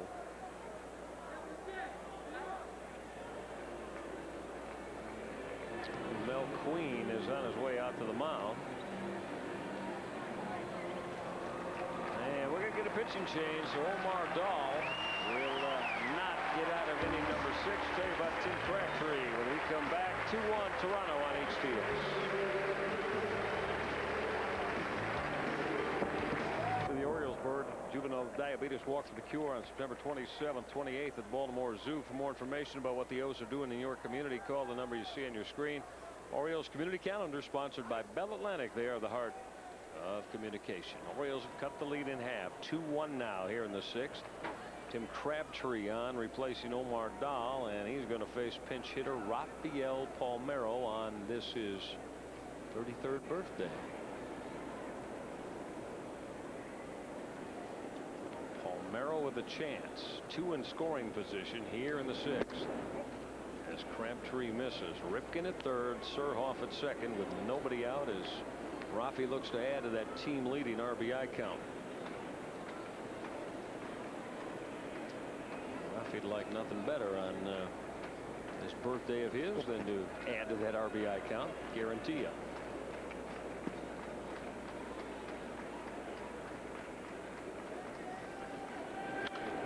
Certainly would make it a very memorable birthday. Clinch a division title, drive in some big runs. Of course, the go-ahead run in second base, and person of B.J. Surhoff. A very explosive year. Home run and RBI side again for Rafael Palmeiro. He's hit 39 the last 2 years, 37 with 5 games to go here in '97. Crabtree misses. 2-1 on the Orioles pinch hitter Rafael Palmeiro. Rafi 0 for 2 against Crabtree in a couple of appearances. Crabtree a sinker ball pitcher. Fastball, slider, curveball.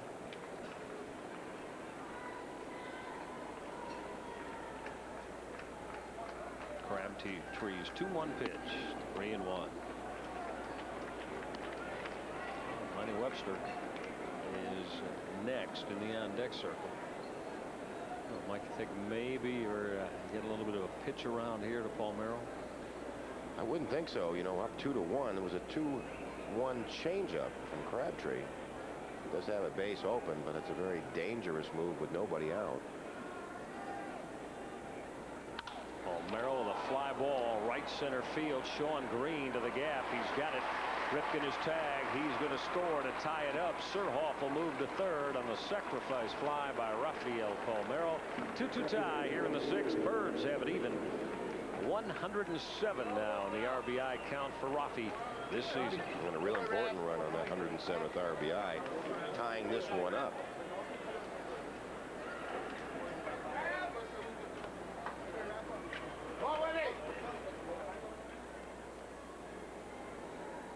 Now with the score tied, 1 out, interim manager Mel Queen will move the infield in.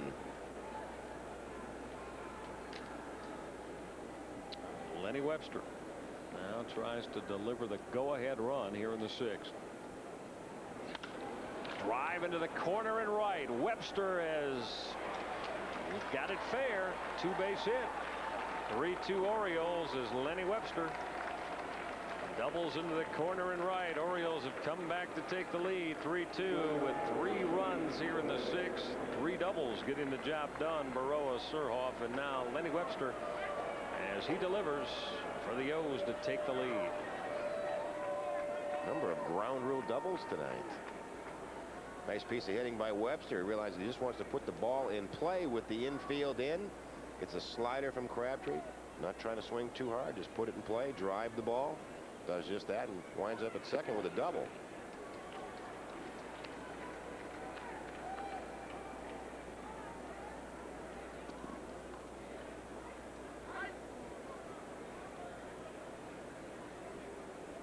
There's Mike Bordick. Bordick with a chance to add to the Orioles' advantage. It's a fastball that misses. Mike's had a base hit in 2 trips tonight. Birds have broke through to take the lead here in the sixth.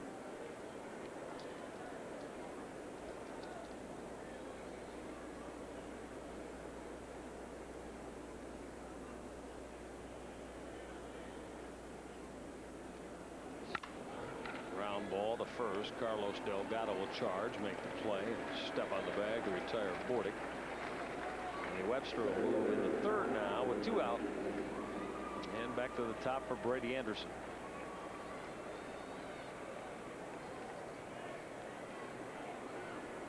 Davey checking that bullpen TV to see what action's going on in the Blue Jay bullpen. Bill Risley up and throwing. The Orioles have hit 4 doubles in this last turn through the order. Started by Brady Anderson in the 5th. Anderson, Baroa, Surhoff, and Webster. The Orioles came in it tonight. 246 2-base hits. Now they have 250 on the year.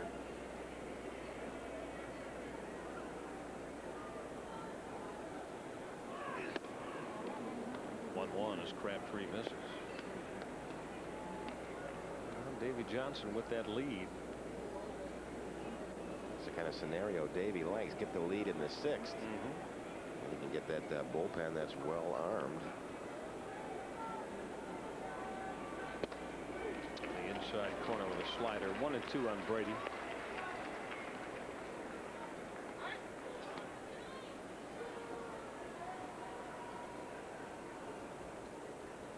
O's would like to pick this extra run up here. Lenny Webster just 90 feet away.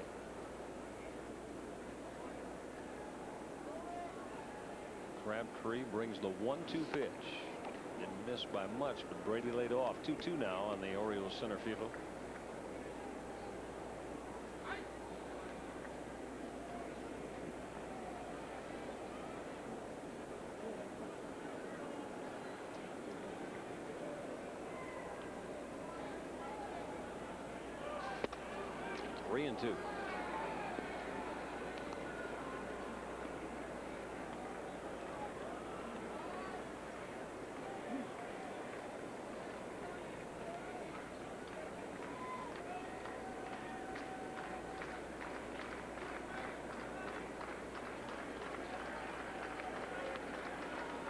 Crabtree's full count pitch to Brady Anderson.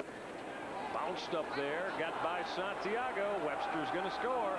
4-2 Orioles on the wild pitch from Tim Crabtree. Baseball rolled into the Birds dugout. Home plate umpire Jim Evans going to keep Brady Anderson at first base. Not only does Crabtree uncork the wild pitch that walks Anderson, he allows Webster to come to the plate without Brady swinging the bat. Well, the changeup, it just stays down. Not much Santiago can do. Goes off that shin guard all the way over to the Orioles dugout.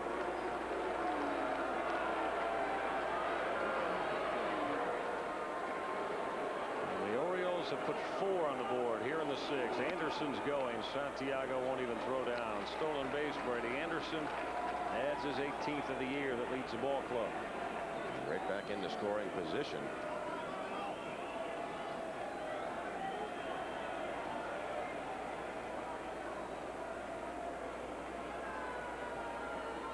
Robbie's had a base hit in 3 turns tonight. Fouled it right off the mask of Benito Santiago. The Orioles have broken loose for 4. But take the lead by 2 here in the 6th.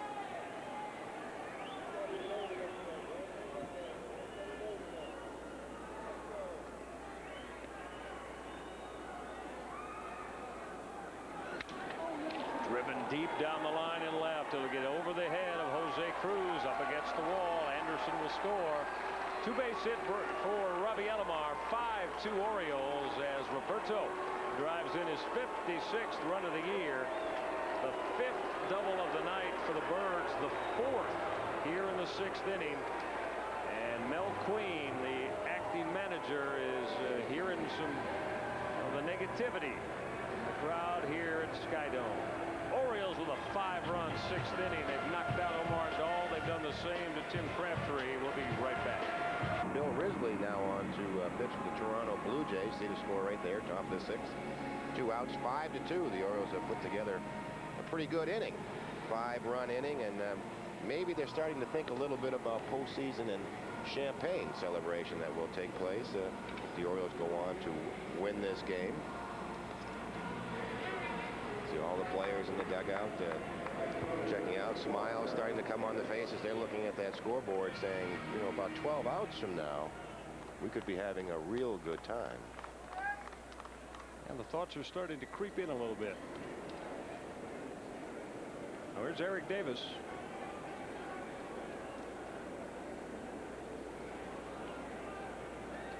Roberto Alomar at second. To the called strike.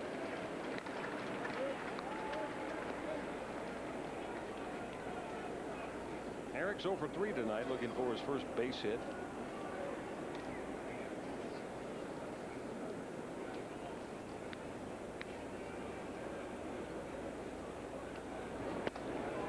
Slider just misses.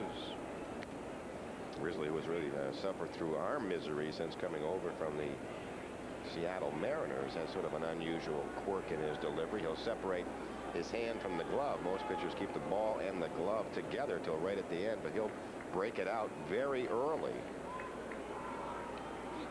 and keep it out of the gloves. Very hard thrower at one time. Last pitch September 20th against the Yankees, retired all 6 batters he faced. At one time they were hoping that Risley would assume the closer's role. He's made medical rehab assignments to Dunedin all the way down to A-ball and Syracuse.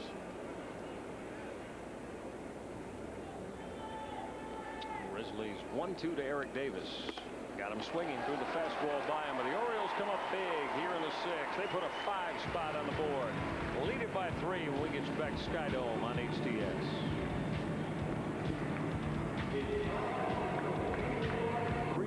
Run advantage to work with here as we go to the bottom of the 6th in Skydome.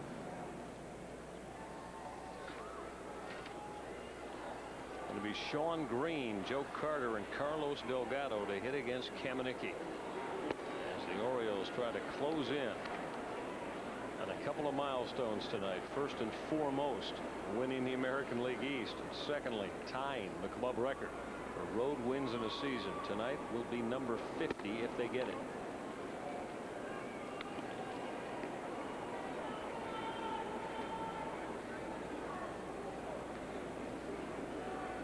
Sean Green is 0 for 2. Kamenicki has retired them both times. He fouls it off.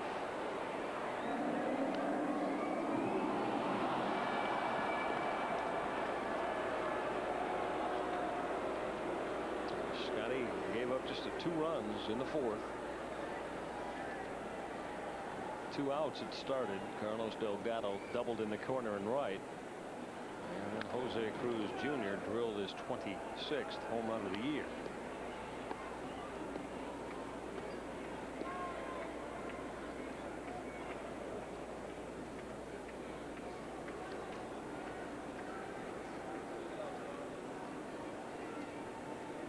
Two to Green. 3-2. Breaking ball stayed up and out of the strike zone.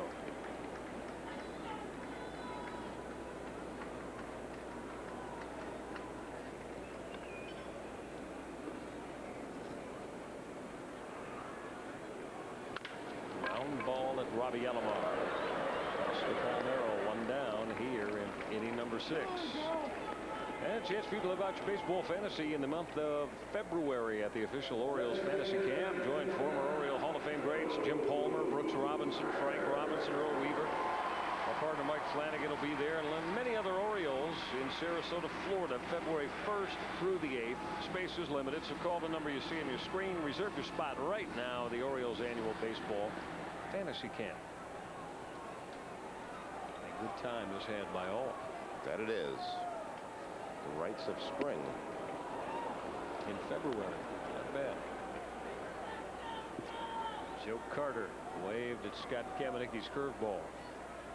Carter's 0 for 2 tonight. Hit it in the air both times. Touched sharply by Nick Latham. Kamenicki ahead at 0-2. 60 pitches now for Scotty here in inning number 6, so he's been very judicious about his pitch count. He said all his pitches working: fastball, curveball, slider, and straight changeup. Probably not sure what to do with all these runs. He's not used to getting 5. Slider missed. 1 and 2 on Joe Carter. But all will be forgotten if we're to pitch and maybe win the clincher. Carter reaches out. Fly ball left field. A lot of room. B.J. Surhoff to pull it in. 2 down here in the 6th. Win tonight for Scotty would tie his career high. We talked about it earlier back in '93 with the Yankees, but I'm sure this is a much more satisfying season. He has been an integral part of the rotation since day 1 of the season. Actually, for Scotty, day 2 of the regular season.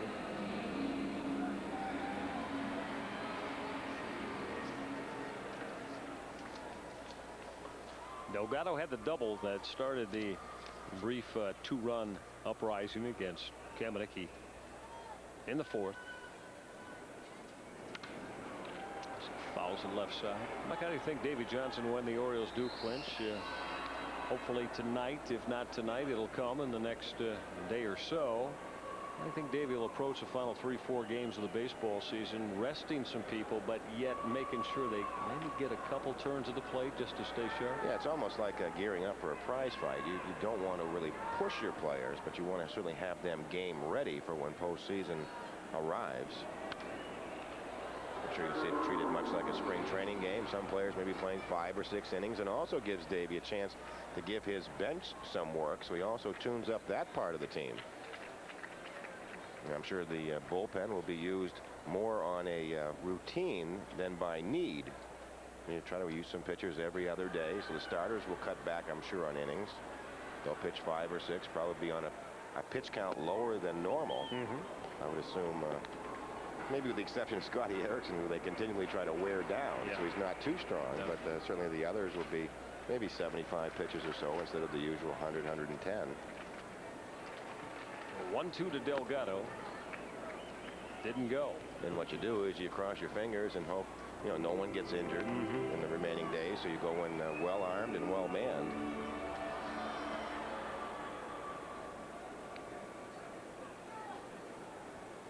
Big 5-run top of the 6th turned around what was a 2-0 Toronto lead. Orioles now lead it by 3 as Kamenicki waiting on Delgado and vice versa.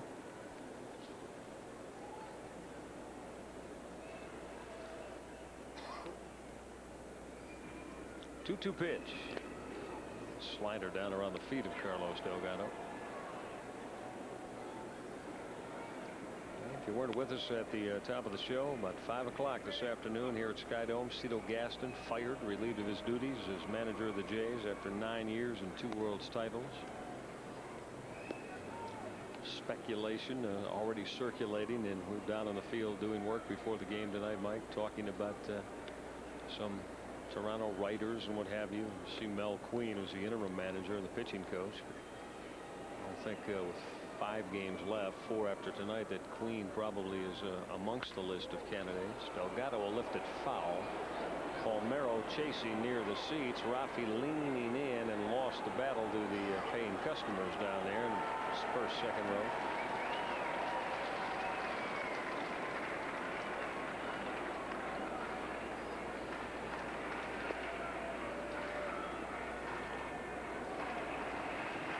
But, you know, you got a couple of former major league managers that haven't been out of the business that long that are hanging around. Jim Fregosi, Dallas Green, Buck Rogers.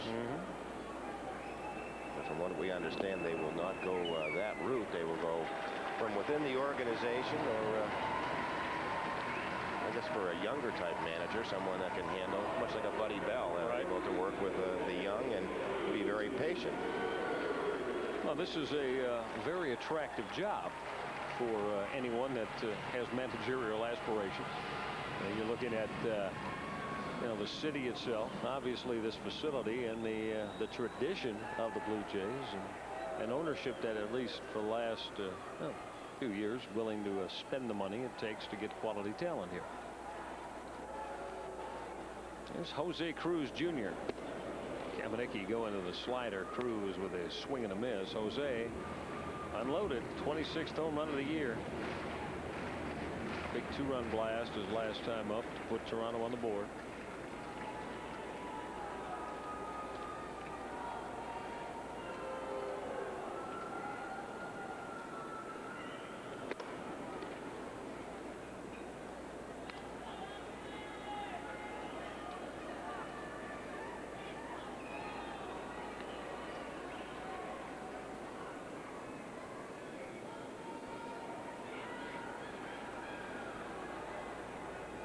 Kamenicki all set with a 1-1 pitch.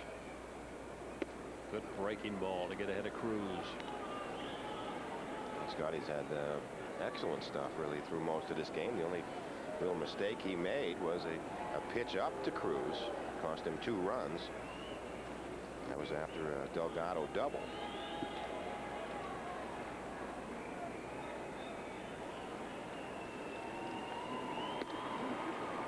Two and 2 now on Jose Cruz. One more here in Skydome, and then finish out the regular season with 3 in County Stadium in Milwaukee. Well, it seems like it's been a long time since our first trip in there. It was very hot and sticky in Milwaukee. I don't expect it's going to be that way. I don't think so this time. No, we have to break out the Parkers. Jose Cruz waving through another good Kamenicki breaking ball to end inning number 6. So he got Cruz on strikes. Let's go to the 7th. Orioles with a 5-2 lead when we get you back to Skydome. Game summary. Mel Queen, as we said, now the acting manager of the Toronto Blue Jays for the next 5 games counted tonight. Cito Gaston fired today. Orioles got 5 runs in the 6th to turn around a 2-0 Toronto lead. At the time, the O's looking for the first American League Eastern Division crown in 14 years, and they are now 9 outs away from doing just that. Birds lead at 5-2 as we go to the 7th. Good to have you along here tonight on HTS. Michael Regai, Mike Flanagan coming at you out at Skydome, where good things, we'll say, run in 2s. Last year, a clinching of postseason play, and maybe this is the same spot that the Orioles are destined to get it done again, but this time to win an American League Eastern Division crown. Burrow will foul the first pitch off here in the 7th. The O's sent 9 hitters to the plate in the 6th. They hit around, and this is the man that started it. Hit Omar Dahl's first pitch deep to the gap in left center field for a 2-base hit. 4 doubles in the inning and 5 runs for the O's. Burrow with another line drive to left. Jose Cruz is right there. He's got it for out number 1. Now tomorrow O's TV is going to be right here in Toronto, and all of you can catch the game on WPEN TV serving Hampton Roads, Virginia and the surrounding area. WJAL Family TV that serves Chambersburg, PA, Hagerstown, Maryland, as well as other local stations carrying Orioles baseball all along the Orioles television network. 5-2 Birds with 1 out here in the 7th as Cal Ripken stands in against Bill Risley. And Mike Ripken hit a ground ball at Alex Gonzalez, hit it hard, but Gonzalez threw wildly. It pulled Carlos Delgado off the bag, and that was a key element also to that 5-run 6th. Certainly was. It obviously robbed the Blue Jays of an out. Give the Orioles 4 outs in an inning. They're usually going to put some points on the board.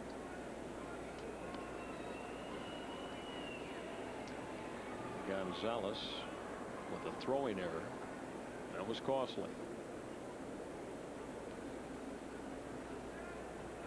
Bill Risley's 1-1 pitch. Cal followed over the screen. Of course, back in 1983, Cal Ripken in the month of September, the American League Player of the Month, hit .393 with 6 home runs and 19 RBIs in 31 games in the month of September 14 years ago.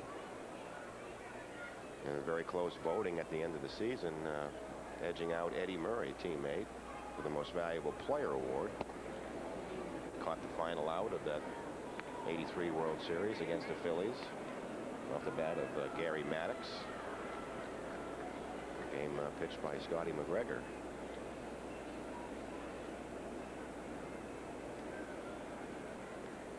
Cal awaits a 2-2 pitch. Misses with a fastball. 3-2 now.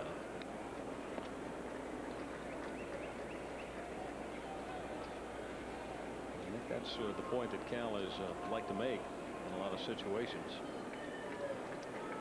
About the driving force behind his baseball playing existence is to get back to World Series play, where he has been denied for the past 14 years. Yeah, a little bit over a year and a few days in the big leagues at that time. And again, we talked about it before that, you know, when you have a lot of success, you go to postseason play. Of course, Cal just 23 years of age then. You think it's going to happen every year. It's been a long time in between through some lean years. 3-2 pitch. Cal Ripken has his second walk of the night as Bill Risley misses. So Rip's been aboard 3 times without the aid of a base hit tonight. Been on twice on walks and once on the Gonzalez throwing error. B.J. Surhoff had an RBI double in the 5-run 6th. B.J. is 2 for 3 on the night. Got that average back up to 285. Just a model of consistency, if there ever was one, around Major League Baseball. Write his name in the lineup card, Mike, and you know that in every aspect of the game, a lot of good things are going to happen.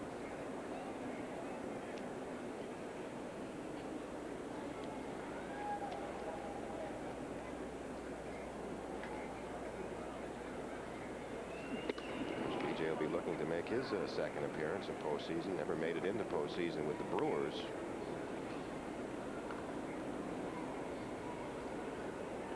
Seven years with the Brewers before coming over to the Orioles.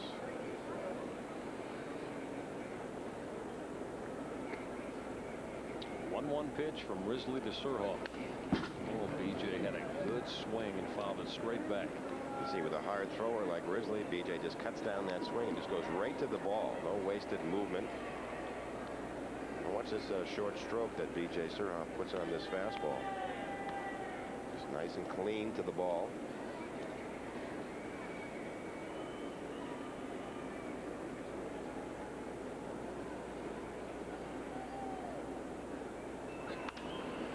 Popped up in foul territory outside the bag at third. Juan Samuel with room to one-handed Surhoff retired on the hop foul to Juan Samuel. Here's Rafael Palmeiro. Rafael sacrifice fly and an RBI. Back in the 5-run sixth, he hit for Jerome Walton and delivered.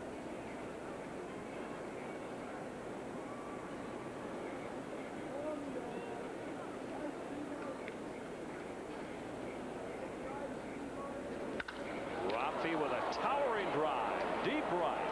Green back at the wall. See you later. Number 38 on the year for Rafael Palmeiro. He has driven in 3 tonight. Huge 2-run bomb. Orioles up the lead to 7-2.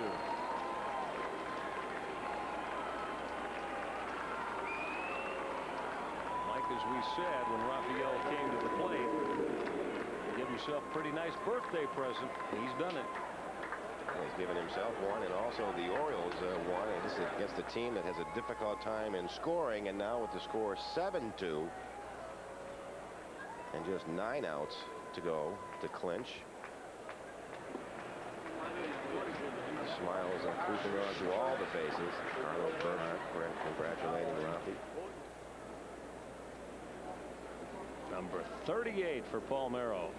Orioles have blown it open, erasing a 2-0 deficit, and now lead it 7-2.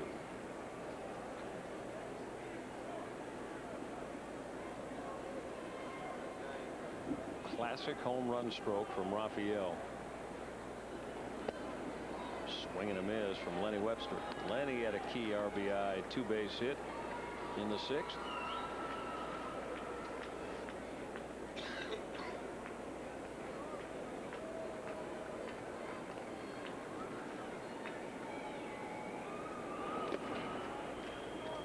One and 2 now on Lenny Webster. Well, the Orioles sensing it. 9 outs away.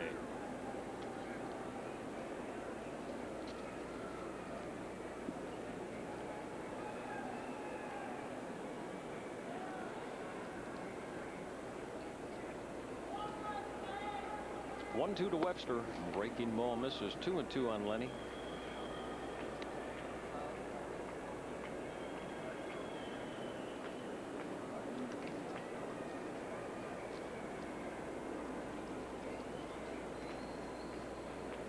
Grizzlies 2-2 pitch is fouled off.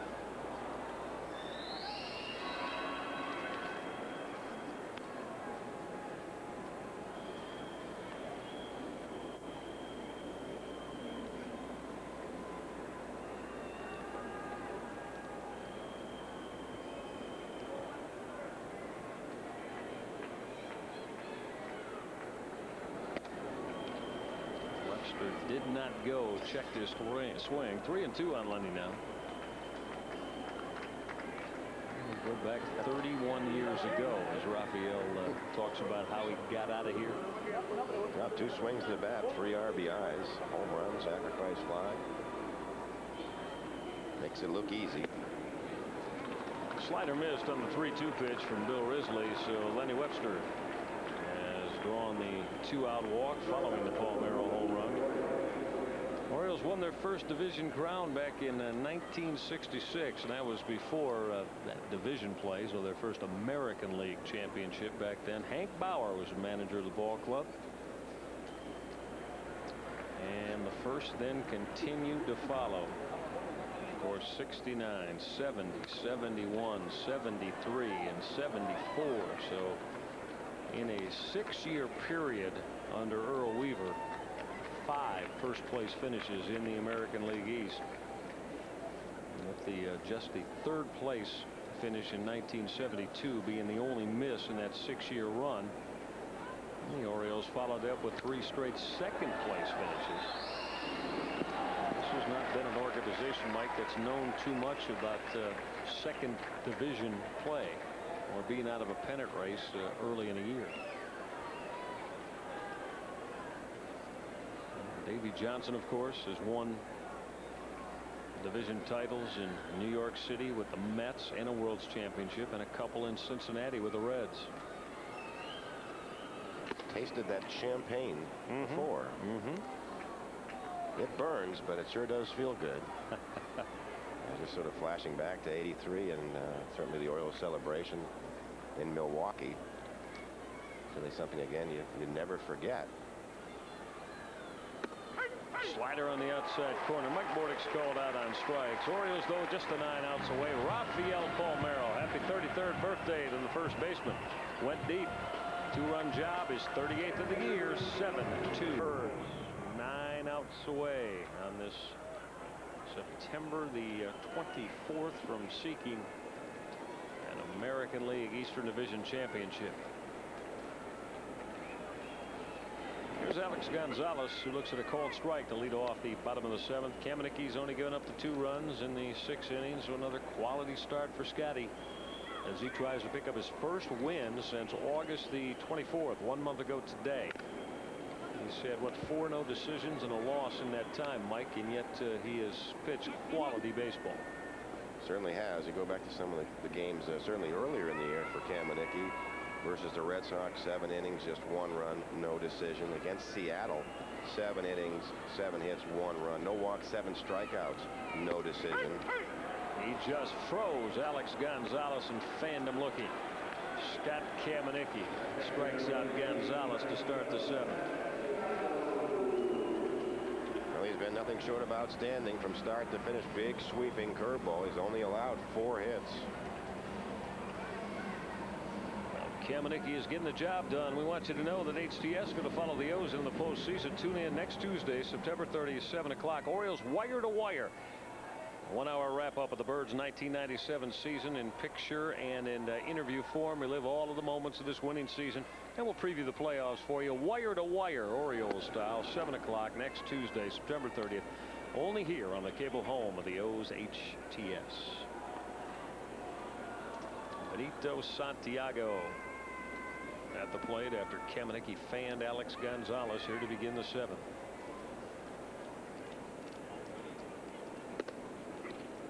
Kamenicki has started to really paint that outside corner, Mike, both with his slider and his fastball in good spots down on that outside edge. He's had outstanding stuff right from the start.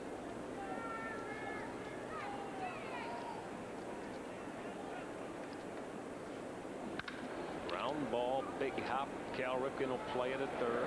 2 down in the 7th as Rip tosses out Santiago.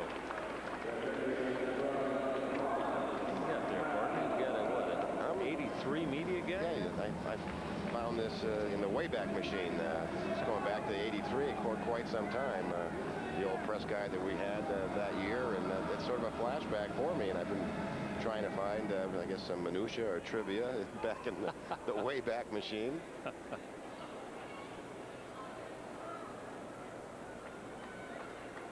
There's one, Samuel. Samuel with 2 out. The base is empty.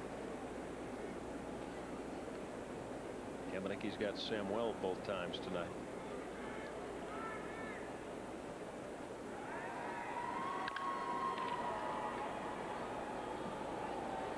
Getting back to those Orioles first place finishes, we mentioned the run of 5 in 6 years under Earl Weaver. Next one was in 1979 under Earl Weaver, when your Orioles won 102 games, and 3 straight second place finishes until the Sterling '83 year when Joe Altobelli was at the helm and managed the ball club to the 1983 World's Championship.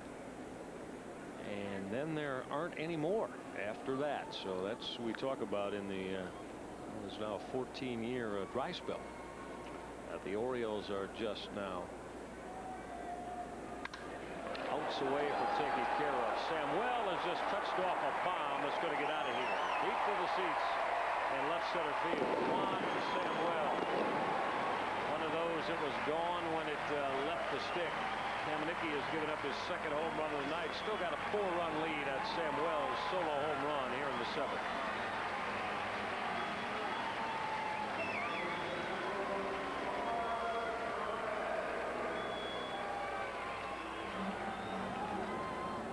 You got to give one up occasionally. A good time. I mean, with 2 out, nobody on, and a 5-run lead. Sure, you want to give up solo home runs. Fastball right down the middle. Kamenicki knew it. instantaneously.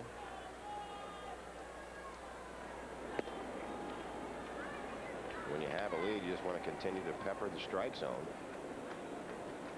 That's what Kamenicki did. Tomas Perez, second baseman, taps it right back at Kamenicki. Jays are done in the seventh. Scott Kamenicki, the Birds now 6 outs away. Gave up the solo home run to Juan Samuel. 7-3 Orioles. 8th inning in store next on HGS.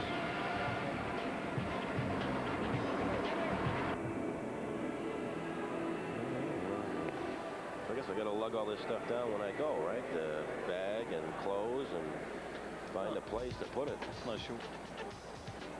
HGS coverage of Orioles baseball brought to you by Bell Atlantic Yellow Pages, where people go to buy, find, or do just about anything. By Discover Car, they are a proud partner of the Smithsonian's 150th anniversary, and by your Subaru dealer, who invites you to come on in and experience the beauty of all-wheel drive.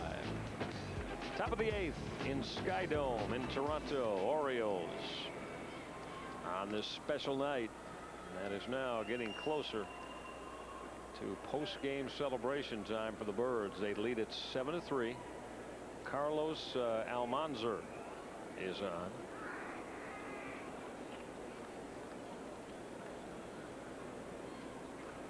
Almanzar here to start the 8th inning. And he's going to face the top of the Orioles hitting lineup: Brady Anderson, Robbie Alomar, and Eric Davis.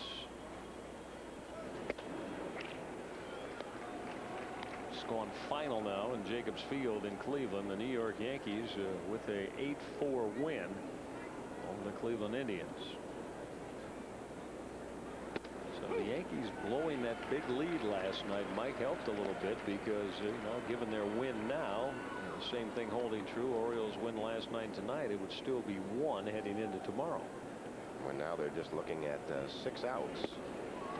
Brady Anderson down on strikes. Brady's strikeout victim of Carlos Almanzar, who is on here for acting manager Mel Queen here in the 8th. Well, he was a September call-up, just 23 years of age. Last time out, September 21st, 3 days ago. Took the loss at New York. Gave up a solo home run to Tino Martinez in the 10th. Young hard thrower made his major league debut September 4th versus Texas with a scoreless 9th. Started the season way down in Double-A.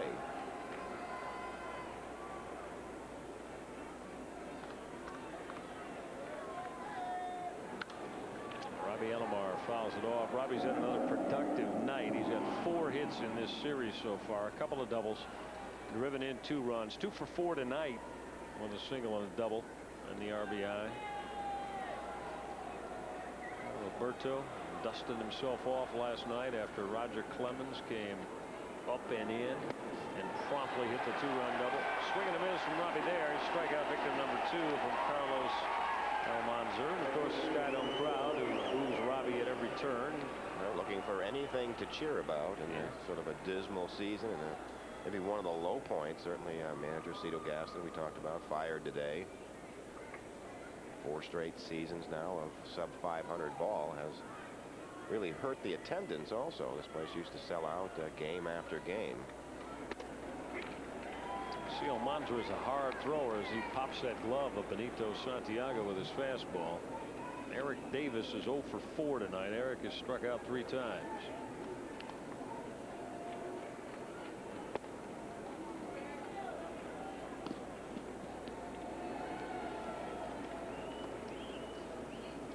Take a look at our Middle Atlantic Milk Marketing Association pennant race update. Chicago Cubs leading the Houston's Astros 2-1 in the 7th. Astros lead the National League Central by 3.5 over Pittsburgh coming into tonight.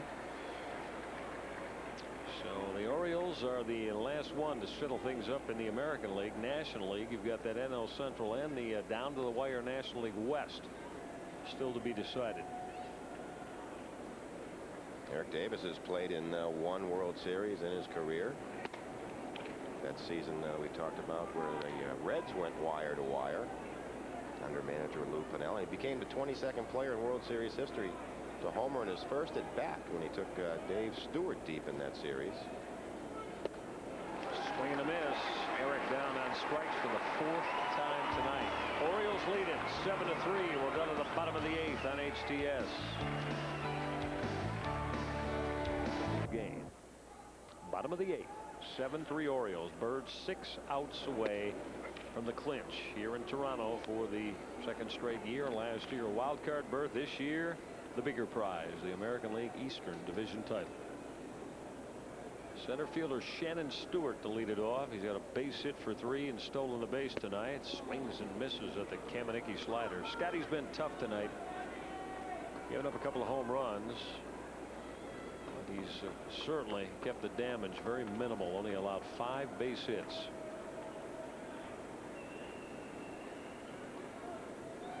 The partner Mike Flanagan has headed down to the Orioles clubhouse in anticipation of the beginning of the fun, and we'll have a lot of it for you right here on HTS. So you make sure you stick around when this one's through, should the Orioles maintain this 4-run advantage.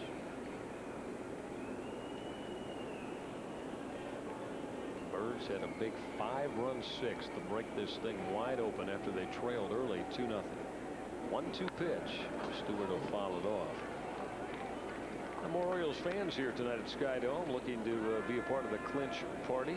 Don and Jane Moore and Brian want to say hi to everybody back in Cockeysville, and they wish Tim Ryan a very happy birthday in Aberdeen. The Oriole colors on display here at the big ballpark in Toronto. 1-2 from Kamenicki. Fastball just missed. 2-2.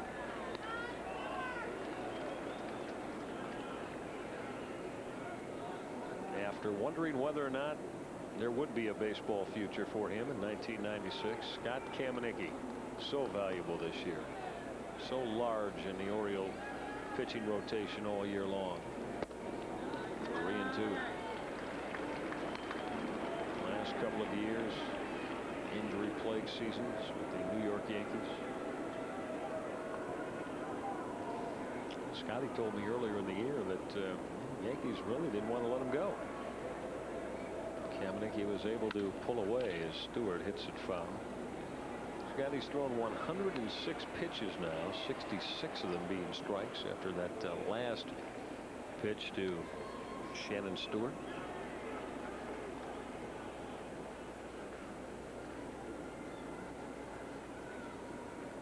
All is quiet in anticipation of what is going to be. The Orioles hope it's pretty soon. Stewart with a blast. Deep center field. Brady Anderson looking up. That ball's off the base of the wall.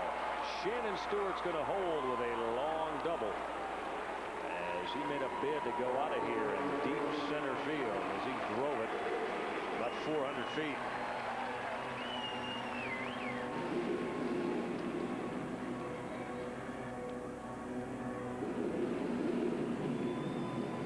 David Johnson comes to the mound. We'll tell you that all rights to our baseball telecast are reserved, and any rebroadcast, recording, retransmission, or other use of all of the pictures without the express written permission of the Baltimore Orioles and CBS Cable is solely prohibited.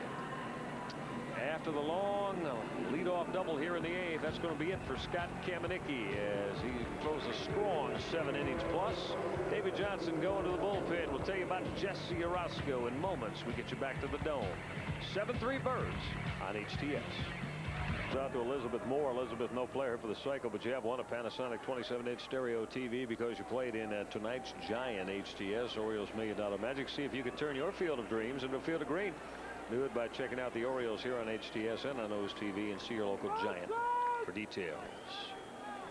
Jesse Orozco has relieved Scott Kamenicki. Jesse making his 69th appearance of this 97 season. That's the most for Jesse in his 3 years with the ball club as he faces the left-handed hitting Sean Green. Take a look at Jesse. Strong ERA, and of course, as we said, most importantly, 69th time Davey Johnson has trotted him out there. Jesse allowed the pinch hit to home run to Phil Nevin back last Friday night as the O's got beat by the Detroit Tigers. Green with a drive to center. Brady Anderson has tracked it. He's got it. Stewart's going to tag, and he'll move into third base on the fly ball. Center field off the bat of Sean Green. Stewart's now at third base with 1 out here in the bottom of the 8th.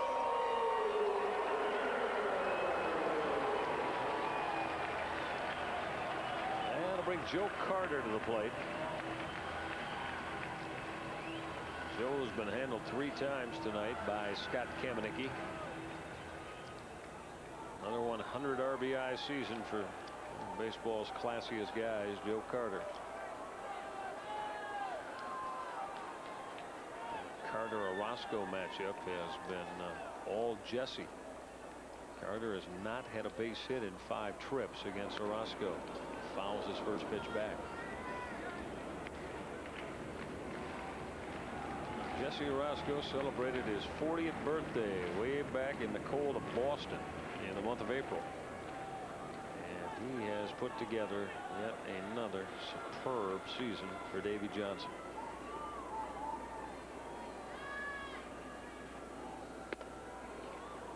Carter held the bat back 1-1 on the Jays DH.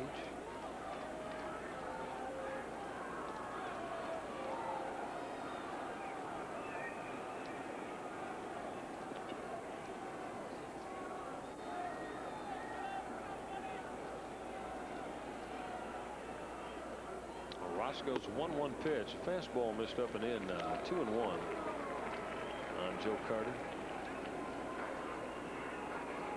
Major league stops for Jesse Orozco. Of course, had a long run with the New York Mets with Davey Johnson. LA Dodgers for a year. Cleveland Indians for 3. The Milwaukee Brewers for 3. And now the O's in his 3rd year. 3-1 on Carter.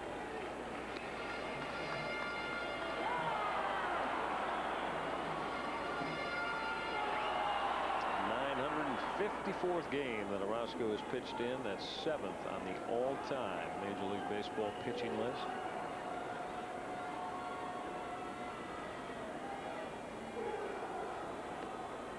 He's ready to come. 3-1 to Joe Carter. Went off speed as Carter fouled it off. Shannon Stewart's at third with 1 out here in the Jays half of the 8th. Orioles lead it 7-3. And my partner Mike Flanagan is down in the Orioles clubhouse. He's ready to bring you the popping of the champagne corks and all of the celebrations that winning division championship brings after the final out. Swinging a foul ball that just jumped out of the mid of Lenny Webster. Orozco and Webster close to ringing up Joe Carter.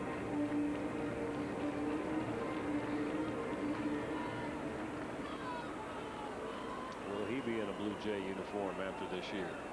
Question certainly remains to be answered. 3-2 pitch. Got him swinging. Jesse Orozco fans Joe Carter for out number 2 here in the 8th. Carter down on strikes. Orozco, watch how he works Joe Carter here. That snapdragon that Davey Johnson likes to call it.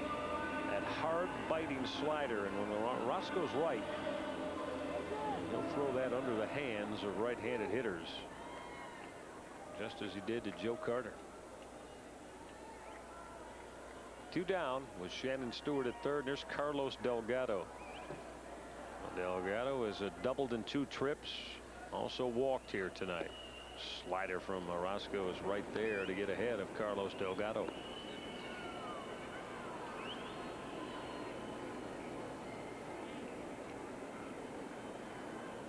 Very powerful left-handed hitter is Carlos Delgado.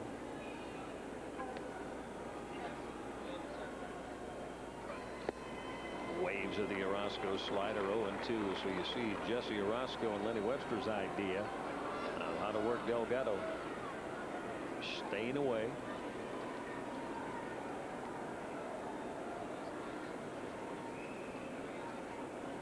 Take another Middle Atlantic Milk Marketing Association pennant race update. San Francisco Giants 2 up on the LA Dodgers now. They held off Colorado today 4-3 in Denver. Delgado with a towering fly ball to right. A lot of room for Eric Davis. 8th inning is done as Davis puts it away. 3 outs to go to clinch the American League East flag. Orioles lead it It's 7-3, ninth inning coming on HTS.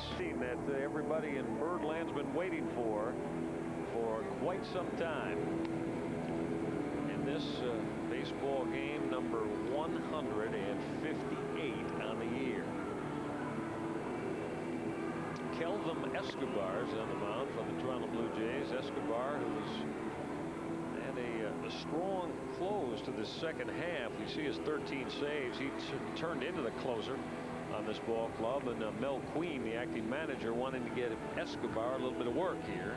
Hasn't been on in a save situation in quite some time. That because, as we told you earlier in the show, Blue Jays won just twice in their last 13 games. Geronimo Barroa to lead it off in the top of the ninth in this 7-3 Orioles lead. Geronimo with a blast deep right center field. Stewart chasing. That ball is high off the wall. Barroa will stop at second with a stand-up two-base hit. Oh, Geronimo just missed his second home run of the night. Look at the Chief. He knows it's saying, I almost got that out of here, as he went deep off Escobar. Fastball that was down but out over the plate. Well, and Geronimo was some of the best center field, deep right center field power from a right-handed hitter in the game. Second double of the night for Geronimo. There's Cal. Cal scored a couple tonight. Rip's been on 3 times, a couple of walks, also on a throwing error by Alex Gonzalez.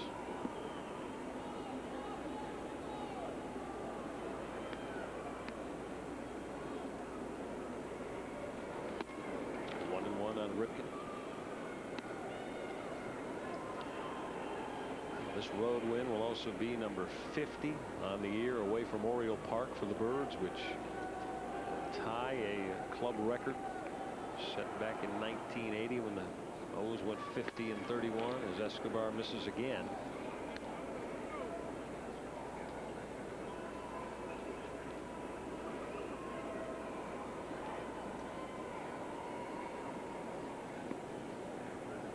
We saw Kelvin Escobar back in that 4-game sweep that the Jays handed the Orioles at the Yard back in late June.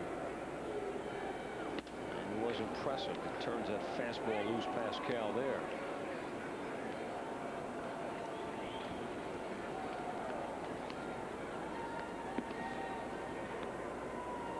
Escobar got that 13th save of his back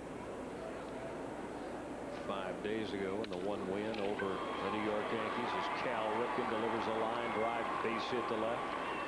Barroa is going to stop at third. Cal's now on for the 4th time tonight. He has his first base hit. That's number 11 for the Birds, as the Orioles obviously are not through yet here in the ninth.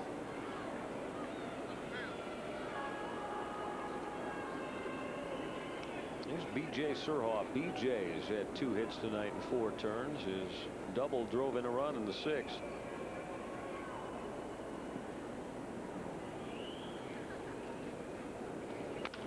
Round ball, second base. Perez will go to Gonzalez for 1, and that's all they'll get.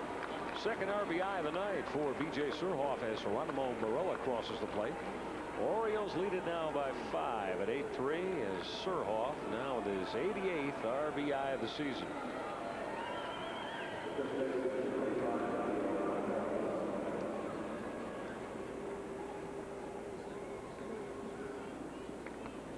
Now Surhoff aboard now with 1 out.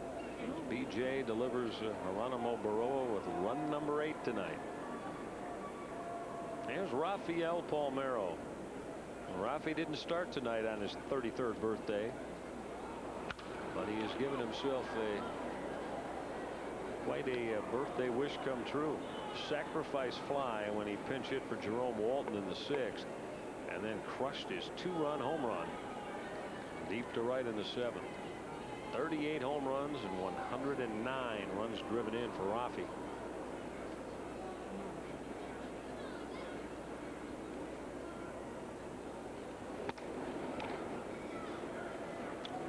As Escobar misses. As you can see, he can get it up there. And Kelvin Escobar. He's just recalled from Knoxville before he showed up in that series at Oriole Park in late June. 2-1 to Rafael.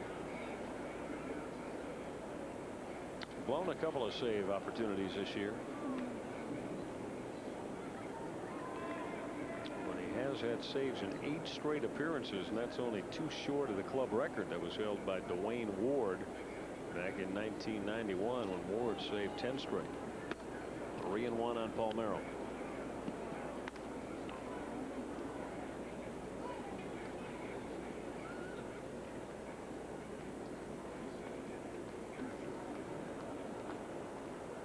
Delgado not holding Surhoff, playing behind him. Palmeiro at the plate and a 5-run Oriole lead. Rafi with a drive to the gap in left center field, going to get all the way to the wall. Surhoff's going to get waved in by Sam Perlazo. 2-base hit. Palmeiro 9-3 birds. Oh, what a night Rafael Palmeiro is having.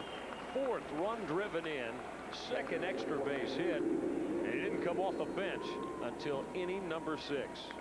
Orioles lead it by 6 in the 9th. Look at Palmeiro here. Pitch was down on the outer half, and Rafael just went with it. Drilled the gap in deep left center. Some kind of night. Happy birthday, Rafael. The celebration in the clubhouse may be anticlimactic for Rafi. He's doing it all on the diamond tonight in limited exposure. And there's Lenny Webster now.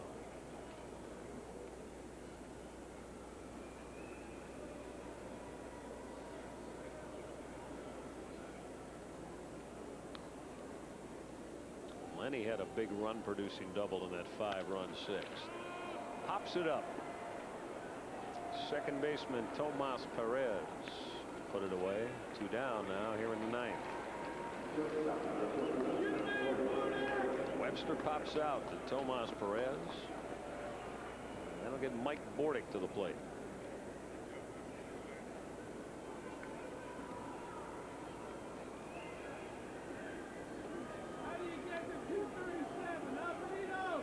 Mike had a base hit his first time. 1 for 4 on the night. As the Orioles have gone through the order now 5 full times against Toronto pitching. Put 9 runs on the board, 12 base hits, and lead it by 6.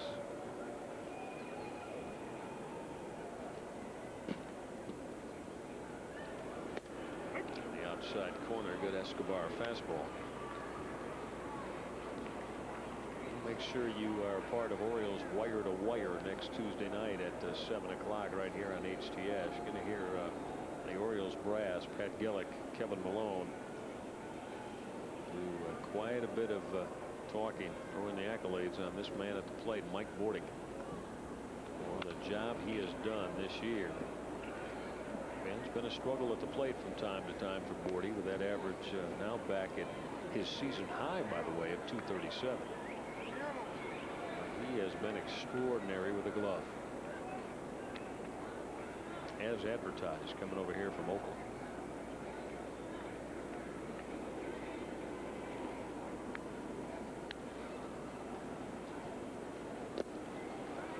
Escobar misses. Look at Santiago again from his knees. Throw behind Rafael Palmeiro. That's what Benito Santiago will do to you. Lull you to sleep and then show off his cannon. Almost got Rafi drifting out there in no man's land.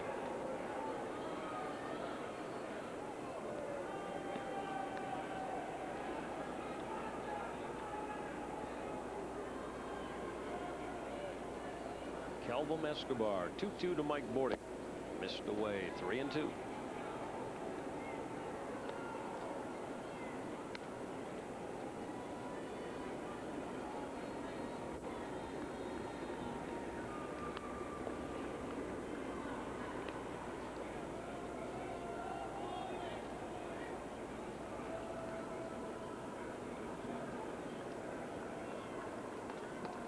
Bordick awaits the full count pitch from Escobar.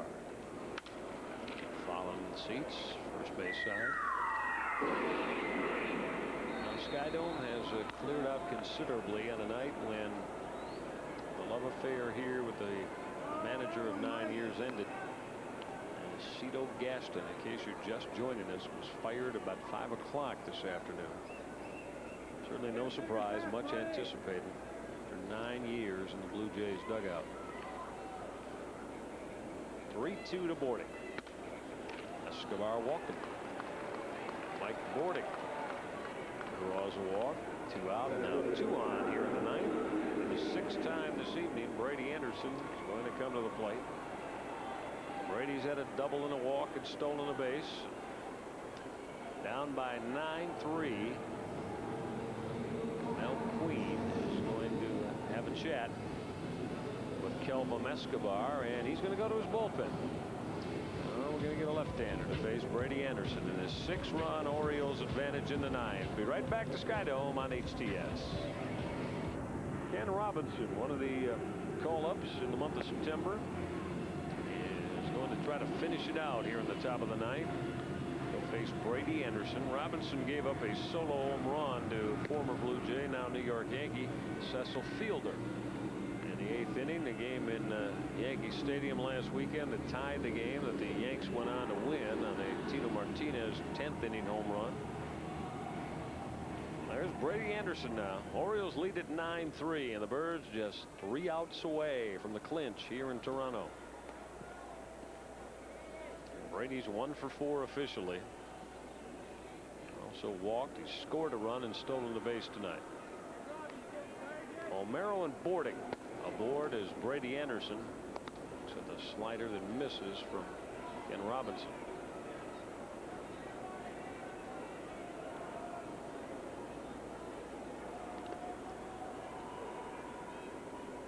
Double by Brady, is 35th of the year. One of the many offensive categories he leads the O's in.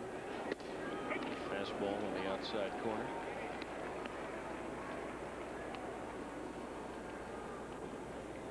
Brady and Rafael Palmeiro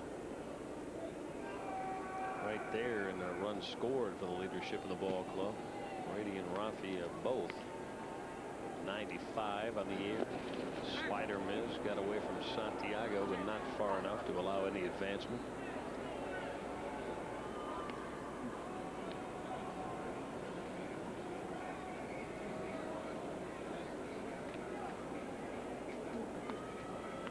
Palmeiro and Bordick aboard.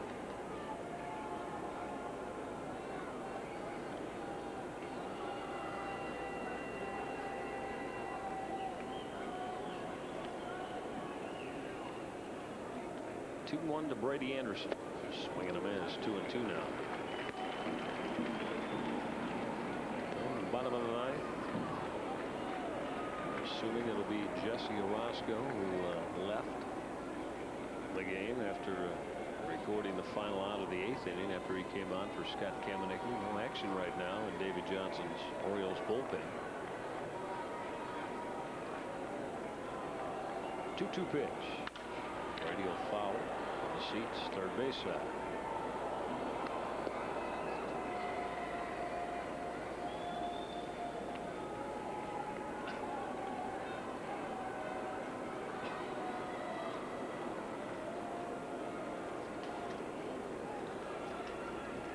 Randy Myers now just getting up and tuning up in the pen. Non-save situation, of course. Randy hasn't done a lot of work in the last couple of weeks. Slider missed in. 3-2 on Brady. Toronto Blue Jays bullpen has thrown a lot of pitches tonight. They have been going about 3-2 on every Orioles hitter, with few exceptions.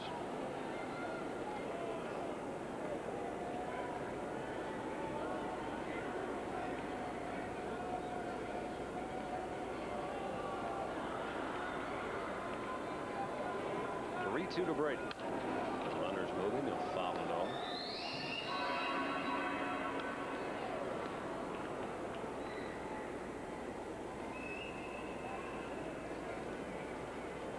Here's the matchups that everybody has speculated about for quite some time in the American League are going to happen. For the Orioles, it'll start 1 week from tonight. Kingdome in Seattle. 3-2 to Brady Anderson. Line drive, right field. Sean Green's there. He's got it, and that'll do it. Orioles are 3 outs away from an American League East championship for David Johnson and the guys. They lead at 9-3. Bottom of the ninth is next, right here on HTS. Randall K. Myers ready to go in the bottom of the ninth. The Orioles put, as you see, 9 runs on the board in the last 4 innings of work. Randy in a non-save situation, just glittery numbers. With his 44 saves, best in the business. ERA 1.56, and Myers with just about a strikeout per inning this year. He has been a gem out of the bullpen. Got that 44 save and just 45 opportunities last night right here at the Dome.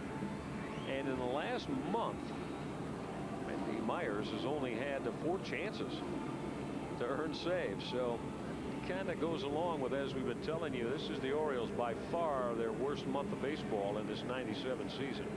This month of September, with the Birds at just 10-14 in this their 25th game. The Orioles are 3 outs away.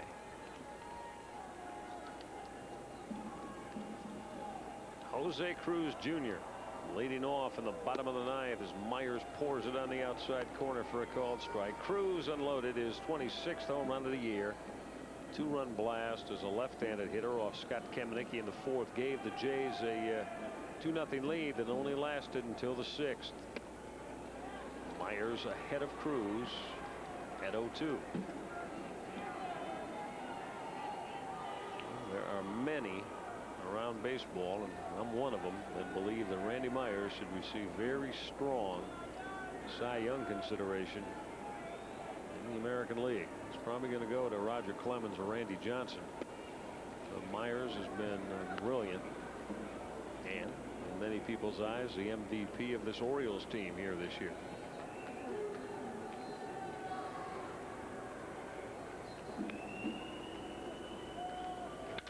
Cruz with a line drive, big hit left field.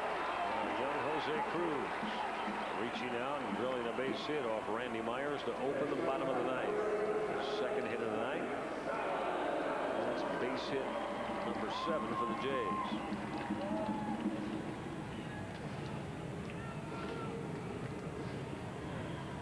There's a shortstop, Alex Gonzalez. If you're wondering about my partner Mike Flanagan, if you just tuned in, we've got Mike stationed down in the Orioles clubhouse. He's going to get ready for all the celebration. Randy Myers records the 3rd and final out of this one here at the Dome.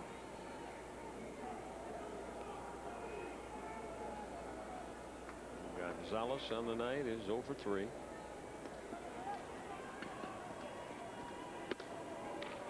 1-1 as Myers' fastball misses. Randy Myers always, you've heard Mike Flanagan and Jim Palmer talk a lot this year, our colleagues here in the booth, about Myers. Pretty much been everything hard in his career. Hard fastball, good slider. He's added the changeup this year. Gonzalez now down 1-2. It's really been a pitch that has been ultra effective for Randy.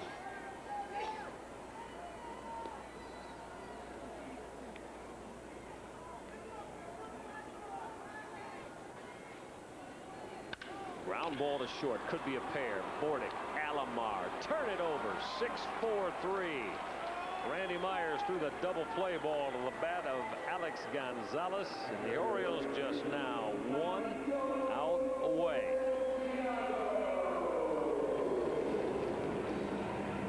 They look calm and poised and very composed.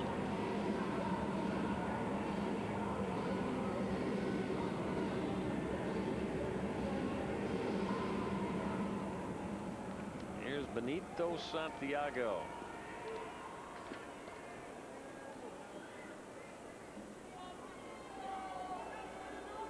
Santiago doubled off Scott Kamenicki in the 5th.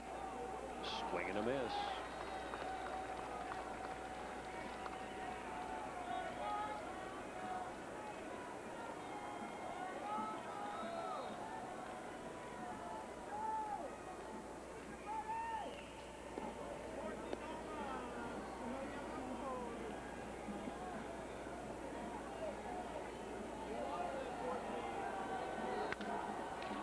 drive. The frustrations of 14 years have ended. Let's book an American League Eastern Division championship to Davy Johnson and the Baltimore Orioles.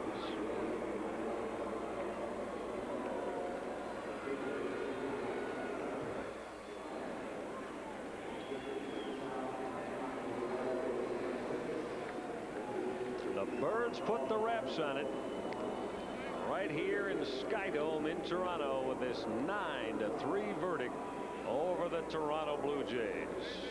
Cal Ripken, just like he did in the 1983 World Series, catching the line drive off the bat of Gary Maddox, picks off Benito Santiago's line drive. Very fitting, as Rip is an American League Eastern Division champion for the first time since 1983.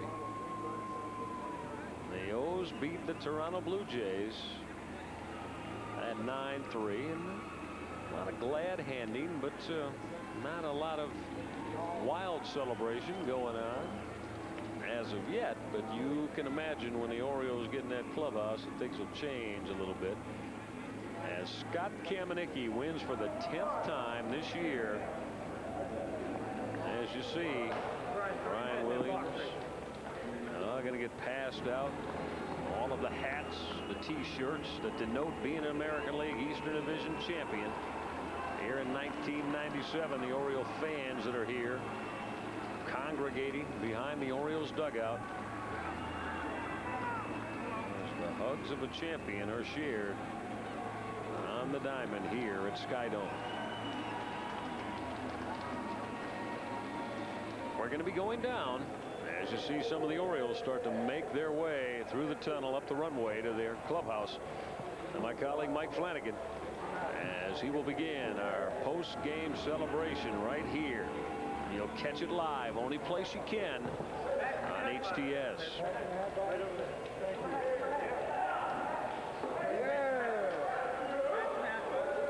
The shirts and the caps of a champion being passed out to all of the Orioles. We want to welcome all of our viewers on one of the flagship stations along the Orioles television network, WJZ in Baltimore. You join us live here at Skydome. Tony Tarasco letting you know the mood of everyone that wears the black and orange of the Birds after the 9-3 win over the Toronto Blue Jays that has secured an American League Eastern Division championship for Davy Johnson, Randy Myers, and all of the Orioles. We're going to bring you all of the pomp and circumstance from down in the Orioles clubhouse and let you hear from a lot of the American League Eastern Division champions. You make sure you stick around with us for that right here out of Skydome. Orioles busted this one open on their final journey to a title.